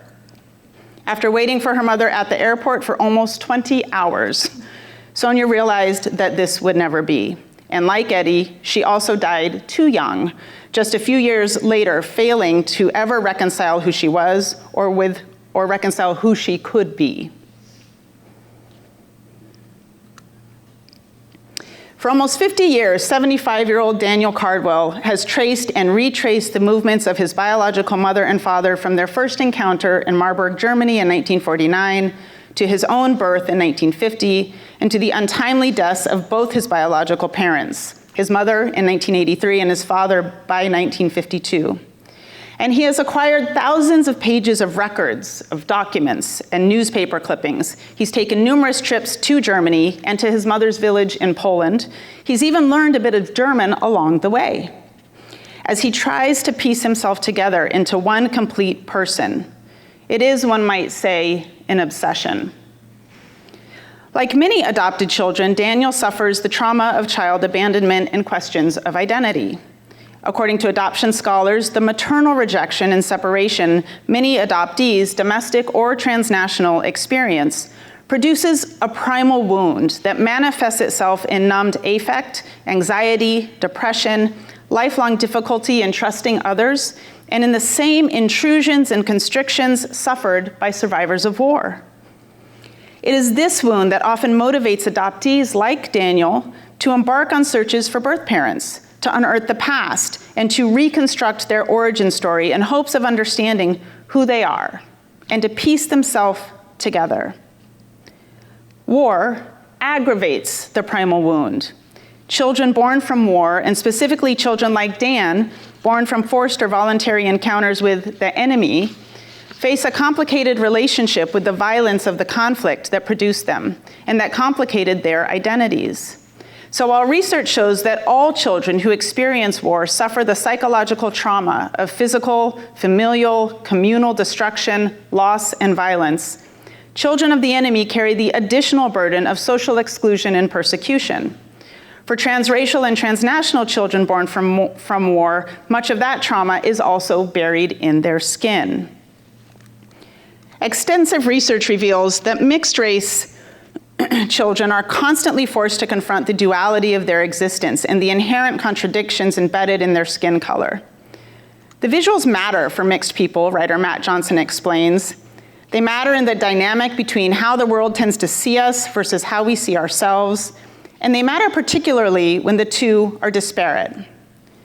However, for brown babies, the traumas associated with abandonment, separation, adoption, and war compound their mixed race identity.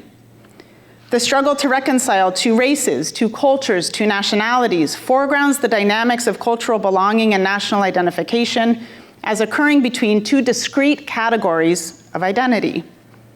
So the constant questions brown baby faced about their race and nationality from white Germans and from both white and black Americans in the aftermath of the war emphasize their inability to fit into specific national or racial categories in either country, intensifying their racial trauma. So for many brown babies, including Dan, that rejection manifested within and deepened their primal wounds, fueling over time a violent internal struggle. In 2004, Dan Cardwell found his mother. Hedviga Pepraki had spent over 30 years looking for her son. In the beginning, Hedviga believed that Daniel's father had taken him to the United States and that perhaps by happenstance, if she came to America, she could find them. So by 1960, she did, and she quickly met and married an American man ironically named Paul Brown. Unbeknownst to either of them, for decades, Hedviga and Daniel would just miss each other by miles or moments in America. A church in Washington, D.C., a farm in Virginia, and a village in Poland. But by the time Dan met his uncle, Edward Paprocki, in his retirement home in Genoa, Wisconsin, Hedviga was over 20 years dead. The circumstances are a bit unclear, but in 1983, Hedviga committed suicide. Almost 20 years later, Dan finally found his father. Prior to his birth, the military had sent the young lieutenant into the Korean War, where he was killed in action. More confounding for Dan than discovering that while he was born from one war, his father was killed in another, was the realization that Lieutenant Daniel Brown was not African American at all, but Hawaiian of Japanese ancestry. This information proved jarring. It furthered Dan's confusion about who he was and affirmed for him that he still did not belong. Hence, while Dan had committed most of his life to making himself whole by finding his biological family and uncovering his origin story, the reality of his roots upended the one piece of his identity that he never questioned, his race. So while he had struggled throughout his childhood like other mixed-race persons with social expectations of his race and nationality, he had always accepted that he was black. It was the one constant fact in his life that he relied on to understand who he was. His father was black, and so he was black. And everyone he had ever known knew it and said it. In fact, being black had dictated his entire life. So when I asked him what the discovery meant to his search for who he was, Dan looked down at the palm of his hands and said, "I want to be born again, with a mother that loved me and a father that gave me his name. Nothing will take the place of that. The love that I feel I was left with my mother, that was enough, that if I could have just experienced that, I could have been anything. I am only who I am with what teetered, tattered bullshit parts I got. And that's all I can make out of it." So for Dan, the trauma produced from the violence of the Second World War had marked his life in horribly unfair ways. And like many brown babies, he had spent a lifetime internalizing the trauma and surviving with that pain. It was because of the war that Hedviga Paprocki ever worked at the American Club, where she, like numerous other young women during the period, hoped to meet an American man. It was because of the war. in a long history of racial conflict in America, that the US military assigned Lieutenant Daniel Brown from Hawaii of Japanese descent to a segregated unit, discouraged his interracial relationship, and once aware of Hedviga's pregnancy, quickly shipped him away. It was because of the war and because of Germany's own racial past that brown babies, like Dan, faced abandonment, separation, institutionalization, and deportation through adoption. And it was because of the war that brown babies experienced the trauma of interpreting their worth through the color of their skin. So these pieces of Dan's story offer a brief introduction into some of the ways that the violence of war contributes to a trauma that persists.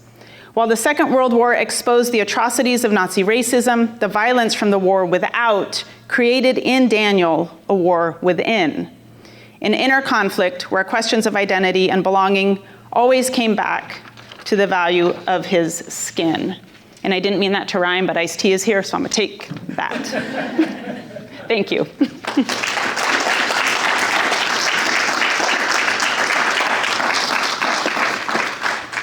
Okay, questions? We have plenty of time. Do you? How did you find it? Yeah, Daniel's trying to be found.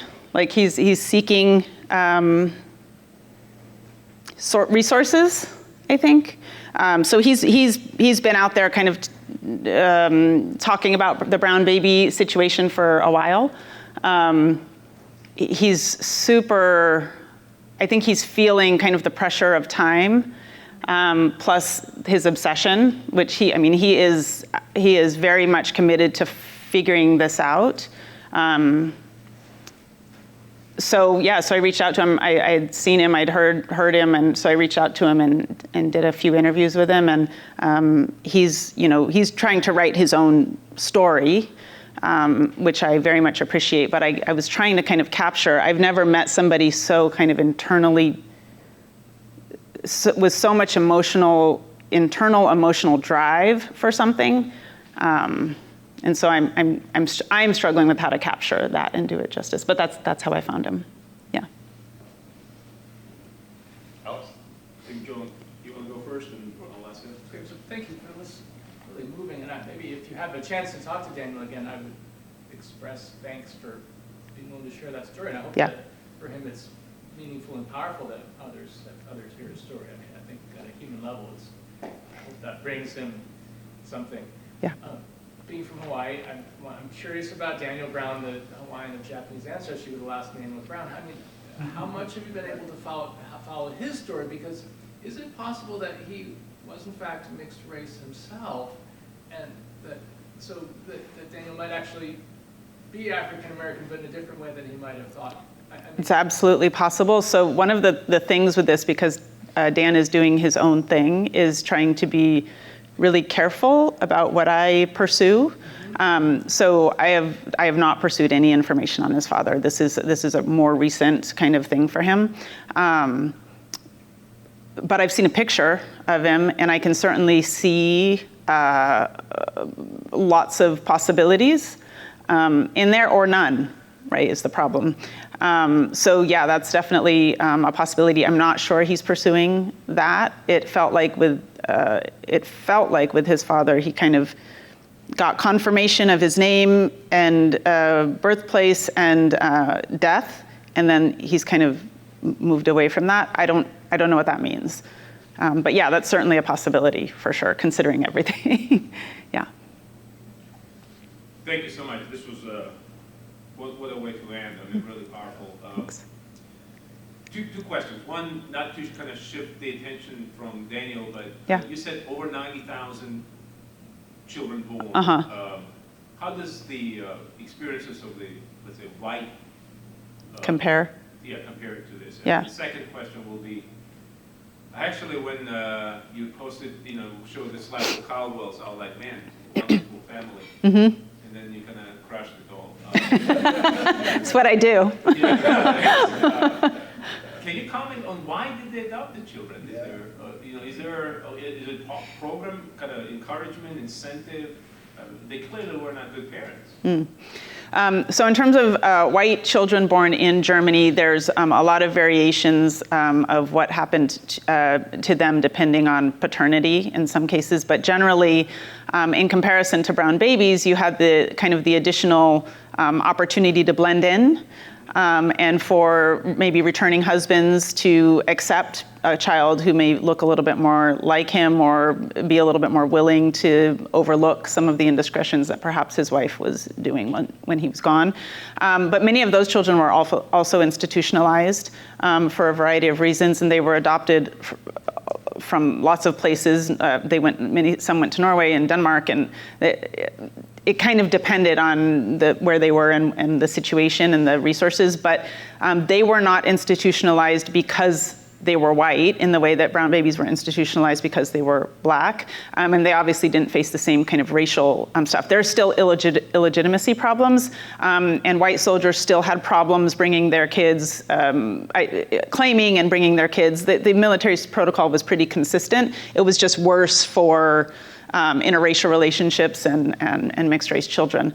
But we have a number of pieces of legislation that are like the War Rights Act and the 1953 Refugee Relief Act. Those things allowed white servicemen to bring over girlfriends, wives, and children, and black soldiers were largely excluded from those programs. So that was one. The Cardwells are super interesting. The target of Mabel Grammer's program were middle-class African-American families. She was really focused on, she had a really kind of elite network of people back in Washington, D.C., where she had been kind of a socialite, journalist, woman. She's really active. There's lots of people doing work on Mabel Grammer right now. She seems to be a topic of interest. And the Cardwells were one of the people in her circle somehow. They were professionals. She was a nurse. He used to be in the military. I think he worked for the post office at that point. So they had a stable income. And they were very much interested in kind of attaining and holding the space of middle-class respectability, like at that time. And they had bought a farm in Virginia and had a bunch of cows on it, and they were the first farm in that part of Virginia to have these like mechanized milkers. They're also the first black people to own land in that area at that time, and they were using prison labor to work the farm because they're not farm people. And then the white folks around them kind of figured that out and were like, no, right? And so then the prison labor went away, and as the children basically say it, I'm not going to own this yet, but as the children basically say it, they were adopted as farm labor. And Daniel will spend most of his, from about the age of 9 or 10 till graduation, or till 18, will spend that time on the farm, most of that by himself. And he will run that farm, and he will learn to survive. Yeah.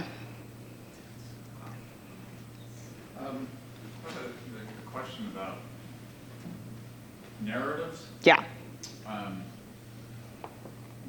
In your relationship with Daniel and maybe others whom you've interviewed, they have their story. As a historian, you're writing yours. Mm-hmm. Have you had any moments yet where the story you feel you need to tell is different from the story Daniel tells, or Daniel wants you to tell? Has there been any? I don't know what the stories that he wants me to tell. He's a little uncertain of how this whole thing works. There's been a moment where he's said to you, I'll tell you this, but I don't want you to tell anyone else. Oh yeah, and I honor that 1,000%, because the moments that he said that, they're legitimate. And because I'm thinking about, what would happen if he said, I'll tell you this, but I don't want you to tell it. And it leaves a hole in it becomes something you think as a historian, I have to tell. I'm just thinking about the ethics of this, because all the people I deal with are dead. Yep. So oral histories are hard. We don't have ethics classes for graduate students. Yep. law schools do for Correct. their students and medical schools and so forth. So I'm just wondering if you've come up against that. Yeah, we used to have the IRB, which for my first book I had to go through, so that perhaps that gave me some grounding in that. So this is the problem with oral histories, right? Is you have to figure out. Daniel is not my story, okay? And his story is very unique in many ways to him. There are, of course, the overlaps, which is what I was hoping I could kind of get connected today. But Daniel is not my story. He is a piece of the story. And I expect this to be the case with everybody that I interview. So it's my job as a historian to fill those gaps with things I can verify. It is true that, as with my first book, with this book too, this is just human memory. The problems with memory is that the story changes, and some of the things that I've tried to verify aren't there, and so I don't deal with that right now until I can verify that. He had the other kind of challenge with him, which makes him also really fascinating. He would be a great historian. He is a relentless researcher and a fantastic storyteller, and he's told himself a story for decades. And so every time he finds some new information, he retells that story with that information, but it changes the story, right? So even when I was preparing for this, I was like, oh my God, I got nothing. I got nothing here, because I couldn't figure out where the truths were. And I couldn't figure out what I can validate, right, at different places. And so I don't tell that story. And I think people who are doing oral histories, I think it's really cool right now to interview people. Like, that's a thing in our society. Like, for history, I'm going to interview my granddad, or whatever. And I have like really strong feelings that this is not a good thing for us to let our students do without giving them a lot of prep. Because of this sort of thing. This is an art in a lot of ways, and there has to be a trust that you develop with your subject. There has to be a personal commitment to protecting your subject, also, while telling the truth. Right, and so I think that makes it hard. I also think it makes for one of the reasons he is not my story is because if he were my story, I would be talking to all of the people around him who are still alive to make sure I have all of the pieces of every part of the story he tells, which is what I had to do in my first book. And that's not fair to what he's doing for himself right now, right? So I think that's a really great question, and it's something I'm always grappling with. And he because he is so active in his own history, most subjects are not that active in their history. Most people have their memories, and he's got, the other piece of this, he's not German either, right? His mom is Polish, but he identifies as German, which is a whole nother thing I can't figure out how to kind of get into. But he's got, as Germans do, incredible records, right? And so most people are not that organized. Riley? Thank you, Dr. Thomas, for this incredible presentation. I had a question about talking about the intergenerational trauma, if that translates, and how that translates to maybe their own children. Yeah. And the oral histories that you've conducted. I think a lot about when people do interviews with adopted children with their own children, they talk about this feeling of finally having someone that's related to them. Yeah. And that connection. So I'm wondering how that translates for the children. Oh, that's a great question. I don't know the answer to that. The people I've spoken to who have children, we haven't talked about their children in that way. Dan has a couple children. His son is in the military. He's really, really proud of his kids, and I expect they're probably really close, but I don't know that. My guess is, so my experience with children of adoptees more generally is that they bring a lot of the stuff that the trauma that they have, that their children now point that out to them as they try to kind of process that sort of thing. And so even if the children, or even if they recognize, I have these barriers, I'm untrusting, or I'm worried about abandonment, I have abandonment issues, whatever, even if they recognize that, it's still enacted in their parenting. And the ones that I've spoken to informally about that have kind of said, so-and-so said that I still do this, and so I really have to work on that. And so I think, we are our history, right? So I think in any way that history transitions, for all of us, it transitions through, especially with family issues, it transitions that way. I don't know, I'm trying to kind of rack my brain on this. I know a little bit more about the children of Amerasians on that note than I do about brown babies, but I don't know how those children think about their connection, for example, to the war, which is what this is about. Whereas, for example, people who are grandchildren and of Holocaust survivors will have a really kind of different response to that specific war than what I see in the children of these kids who, of course, the experience is different, but the connection in that way is really different. I know I didn't answer your question at all, but I don't know. That's my answer. Yeah, that's a great question.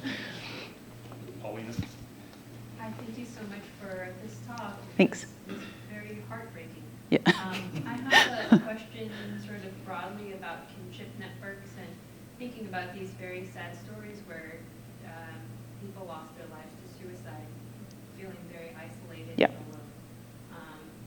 In the early 2000s with Facebook, is there a network for Black Germans and mixed race adoptees to connect, and does this kind of help them process what they've experienced? Just curious about those networks. Yeah, and I am outside of those networks. I will tell you, I am not a Black German adoptee. They have a number of, they're fairly active. There's a Black German Heritage Society out of Rutgers University. They actually hold an online virtual free conference every February with some really cool themes. So they are in the US fairly active, and it seems to me to be a really connected community. That's my take. We're also at a time where Black Germans themselves are writing themselves and writing their voices into not just this history of GI babies and with US race mixing type stuff, but also Black Germans in Germany are very much scholars now and writers and journalists, and so they are writing themselves into that history, and there seems to be a pretty connected network there for sure. I see what I don't see with them that I see with Amerasians. There's a ton of websites with Amerasians and the children of the Amerasians and men who think they parented an Amerasian. There's a million Facebook websites for those folks trying to connect and trying to find family members. I don't see that in the same way. This is more of a community of self-identification and kind of claiming their space. But yeah, I think social media has helped a lot with that. I guess I'll say helped a lot with that. Yeah. Thanks so much for this really thought-provoking talk. Yeah. My question is about citizenship. So when these brown babies are born in Germany, are they seen as citizens? Do they have citizen documents? And then what happens? It's a good question. So one of the issues with Mabel Grammer's program that U.S. Social adoption folks were really angry about is she's doing adoption by proxy, which basically means that parents don't have to go over, they don't have to meet the kids, that Mabel can say, what do you want? You want a boy, you want a girl, color, and she will find that kid for them or identify a kid for them and then send them without any of that happening. And so they were upset with her in the way that she handled that process, and as a result of that process, sometimes there were things that were missed. So in Daniel's case, for example, in Germany, the mother needed to sign off her rights, right? There had to be like a consent given. And they found out a few years into his adoption, and when he was in the United States, that his mom had not signed. They did not get that. This is kind of a heartbreaking moment for him, because that was a moment, right, where he could have gone home, right, in his head. And so the Cardwells talked to Grammer, and Grammer's like, no, we can't have, any of these problems with this. I can't have this, because she's already under a lot of pressure to make, accusations that she's doing things wrong. And so they go somehow, and that story is very unclear, but somehow the person in Germany who is helping her with that kind of paperwork, bureaucratic stuff, is able to locate Hedwiga, who gets arrested for jumping registries, meaning she's going to different parts of Germany and not signing herself in. And so she, at some point, they catch up with her in 1955, so 2 years. They arrest her, and they give her a choice at that moment. We've arrested you for this. You can either go to jail, or you can sign off consent. Right, and so that's when she kind of discovers that her kid is in the U.S. And so she signs, right? And so for him, that's kind of a heartbreaking moment. There are a few cases, not many, because I think generally the Mabel was really good, but also kids who didn't come through Mabel, who came over in different ways. Catholic Charities was part of one of these groups, but that they understood that they had to get them citizenship. They had to get their paperwork and everything in line, not for birthright citizenship, but for naturalized citizenship through adoption. There was one person that came over through Mabel's program that when he got here, he was, I'm trying to figure out what I want to say about this story at this point. He got hit by a car. He was very it ruined, changed the trajectory of his life. And as a result, it was within the first couple weeks that he came. And so the adoptive parents didn't tell anybody because they didn't want to get in trouble, and they didn't want like any of the U.S. social services people to come and do an investigation or anything. So he got skipped in the citizenship line, and he was so badly damaged that he never went back to school. He was 9 at the time, and instead he got a job. And so he basically worked the same job for like 60 years or 50 years. I can't quite do the math. And he was one of those guys who he couldn't read. He's probably not a high-level intellect, but he could do what you told him, and he showed up every day and he did his job, and he was able to live on his own, and he was kind of a hoarder and collected pretty things off the street. He's that guy. But he went to work every day, and a few years ago he went to go kind of cash in his Social Security, and they were like, yeah, you're not a citizen. No idea, right? So now he's 80-something, and we have a new administration, and he got quickly kind of put on the target list by ICE, right? He's to go back. So they're working that out, but that's the importance of citizenship, right? And so that does happen, even if it's 1 out of 500. That's a really big deal for that one.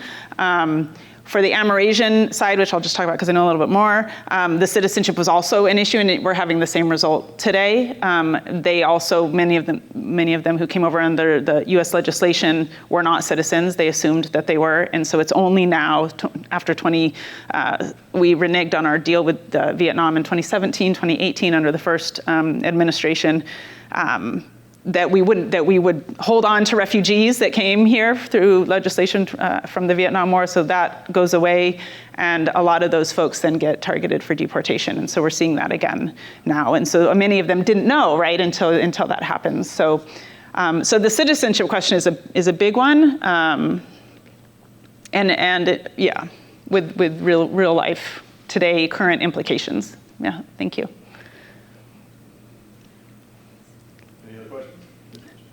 I kept thinking back to my closing case yesterday with the mixed descent people. And nothing would make them happier than to have federal recognition as an indigenous nation. Mm-hmm. And they've never been able to achieve that because because they're composed of many, many different indigenous nations, right? And under federal recognition standards, you need to be claimed by. There need to be a nation that says, yep, paternity. Yeah. Instead, they're this kind of poly whatever.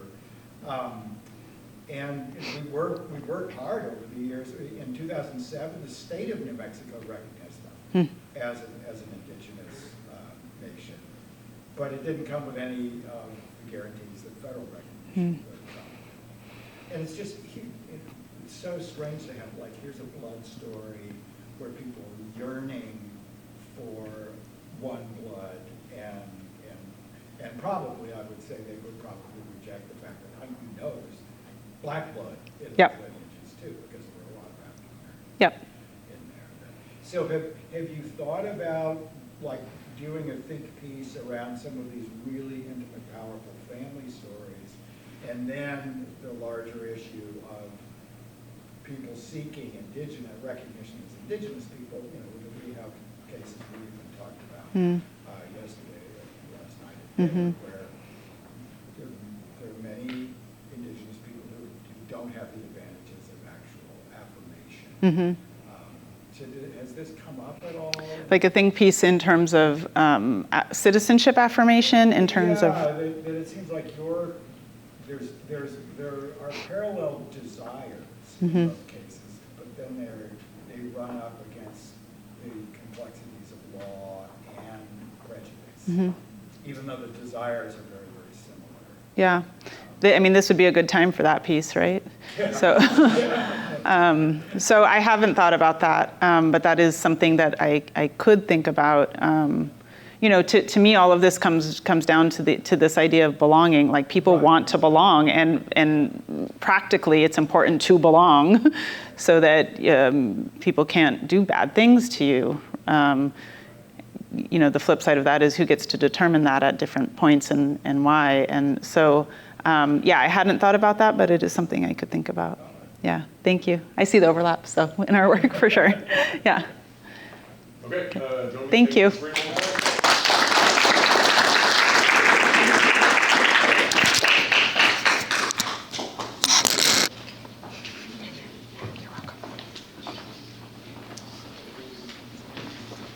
Okay, so before we wrap up for today and for the series, you know, James and I wanted to say a few words just to kind of send us off, I guess. Thank you very much, Sabrina. I think that was a perfect way to end our conversations here over the last 2 days. But to start, I just want to thank everybody for coming. I mean, obviously, we have everybody here in the room. We've had lots of other people filtering in and out here over the last couple days. Of course, this has been in planning stages for many months. I think we actually started sending out emails about this last summer. James and I had actually talked about doing this together for about the whole time I've been here. I came here in 2021, and we've been kind of constantly having conversations about what we might do. It is funny because last night at the reception after the keynote, I had several people come up to me and ask, why this theme? Why war and violence in world history? And I think at least one of those times James was next to me, and we both kind of looked at each other because we don't 100% remember why. And the reality is, again, we've been talking about this for a long time, and I think partly because of our mutual research interests. You know, I've done work on the Malayan emergency and emergencies in general and occupation. James works on Vietnam and other case studies of insurgencies, counterinsurgencies. So initially, I think that was what our thought was, that we would have something, small wars and insurgencies, something like that, which is actually a course that James teaches here at UCA.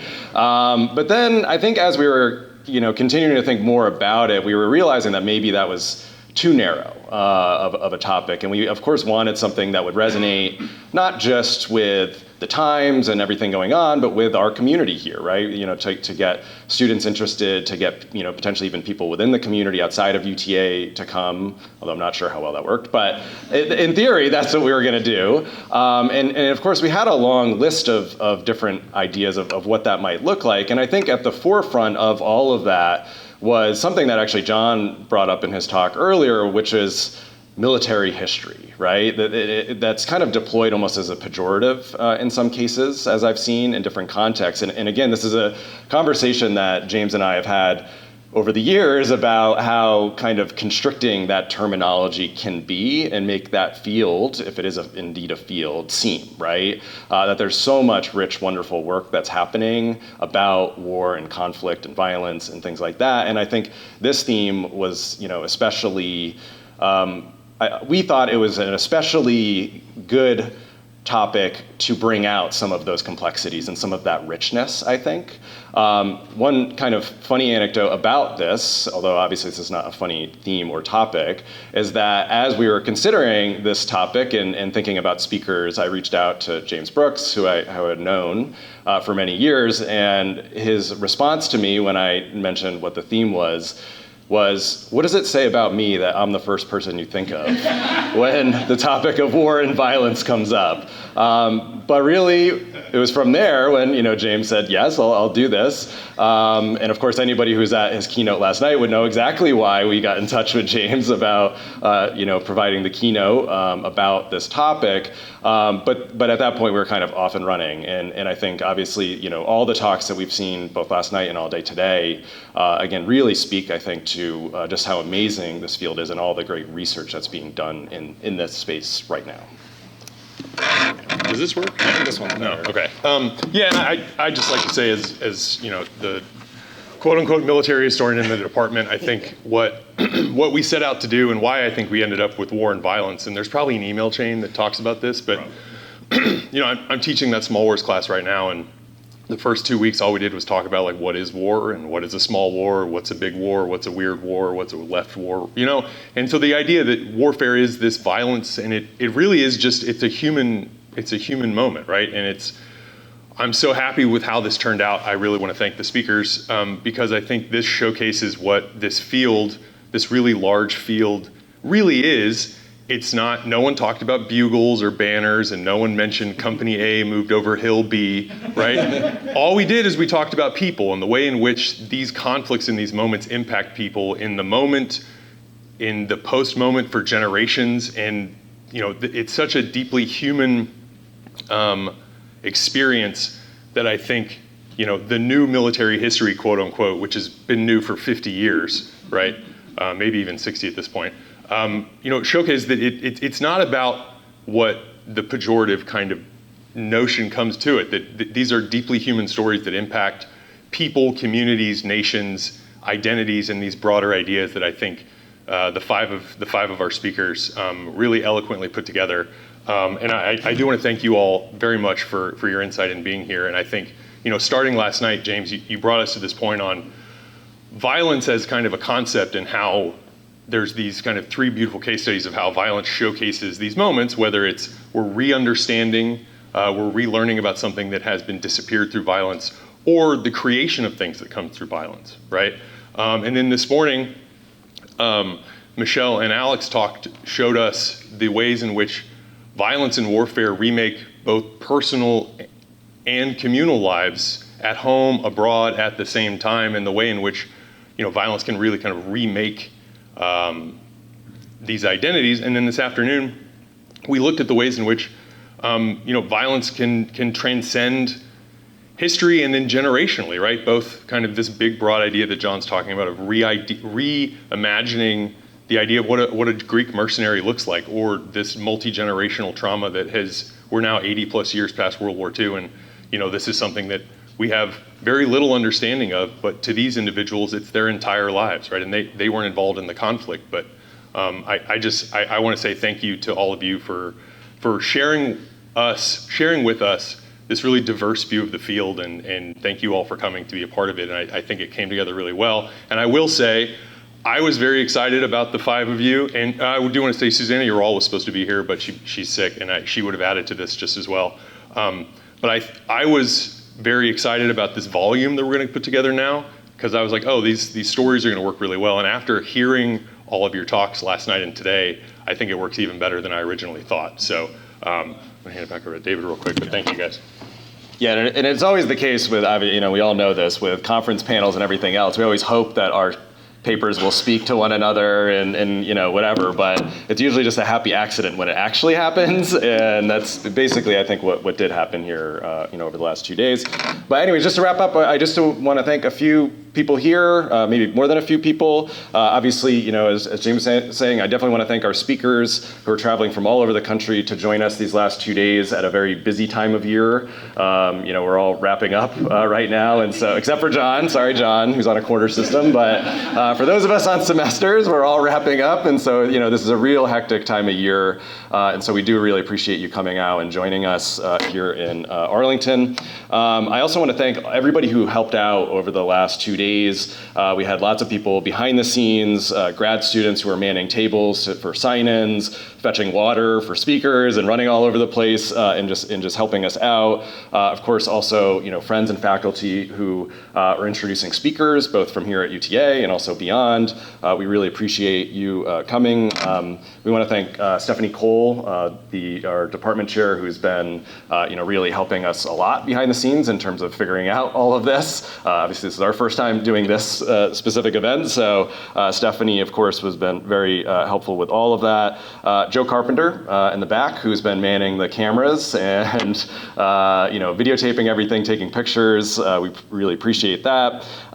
Rose Saunders, as well as Joe Walcott. Joe was in the history department in the fall semester and was helping with some of the behind the scenes stuff in terms of figuring out travel and stuff. And then Rose kind of took over in the spring to get all this to the end. So thank you very much. And then of course, the one and only Julie Hazard in the back, yes, definitely a round of applause for Julie. James and I are taking all the credit up here, but really it's Julie who put all of this together in terms of all the travel, all the food, getting all the rooms, literally everything, basically, besides finding the speakers, which is all we did. So we really appreciate it, Julie. We did get you a gift. It's not here. It's not here for a good reason, though. So for anybody, especially from the UTA community who have been in Julie's office, one thing you'll know is that Julie is a really big Dallas Wings fan. For those who don't know, that's our local WNBA team, and by local, I really mean local because they play at our gym at UTA. So they don't play in Dallas, they play here. And so Julie's a big Wings fan, and this happened to be a pretty exciting week if you're a Wings fan, because they drafted the person who, in my opinion, is the greatest generational prospect, sorry Caitlin Clark, which is Paige Beckers from the University of Connecticut just a couple nights ago. And so I think James ordered a nice gift commemorating that event within literal minutes of her being drafted. But it was only, 2 days ago, so it's not here yet. But anyways, Julie, thank you so much for all your work on this. We really appreciate it. But anyways, thank you all again. Thanks for coming. And we'll hope to see you next year at the 60th annual Webb Lecture Series. Theme TBD. But thank you all. Thank you.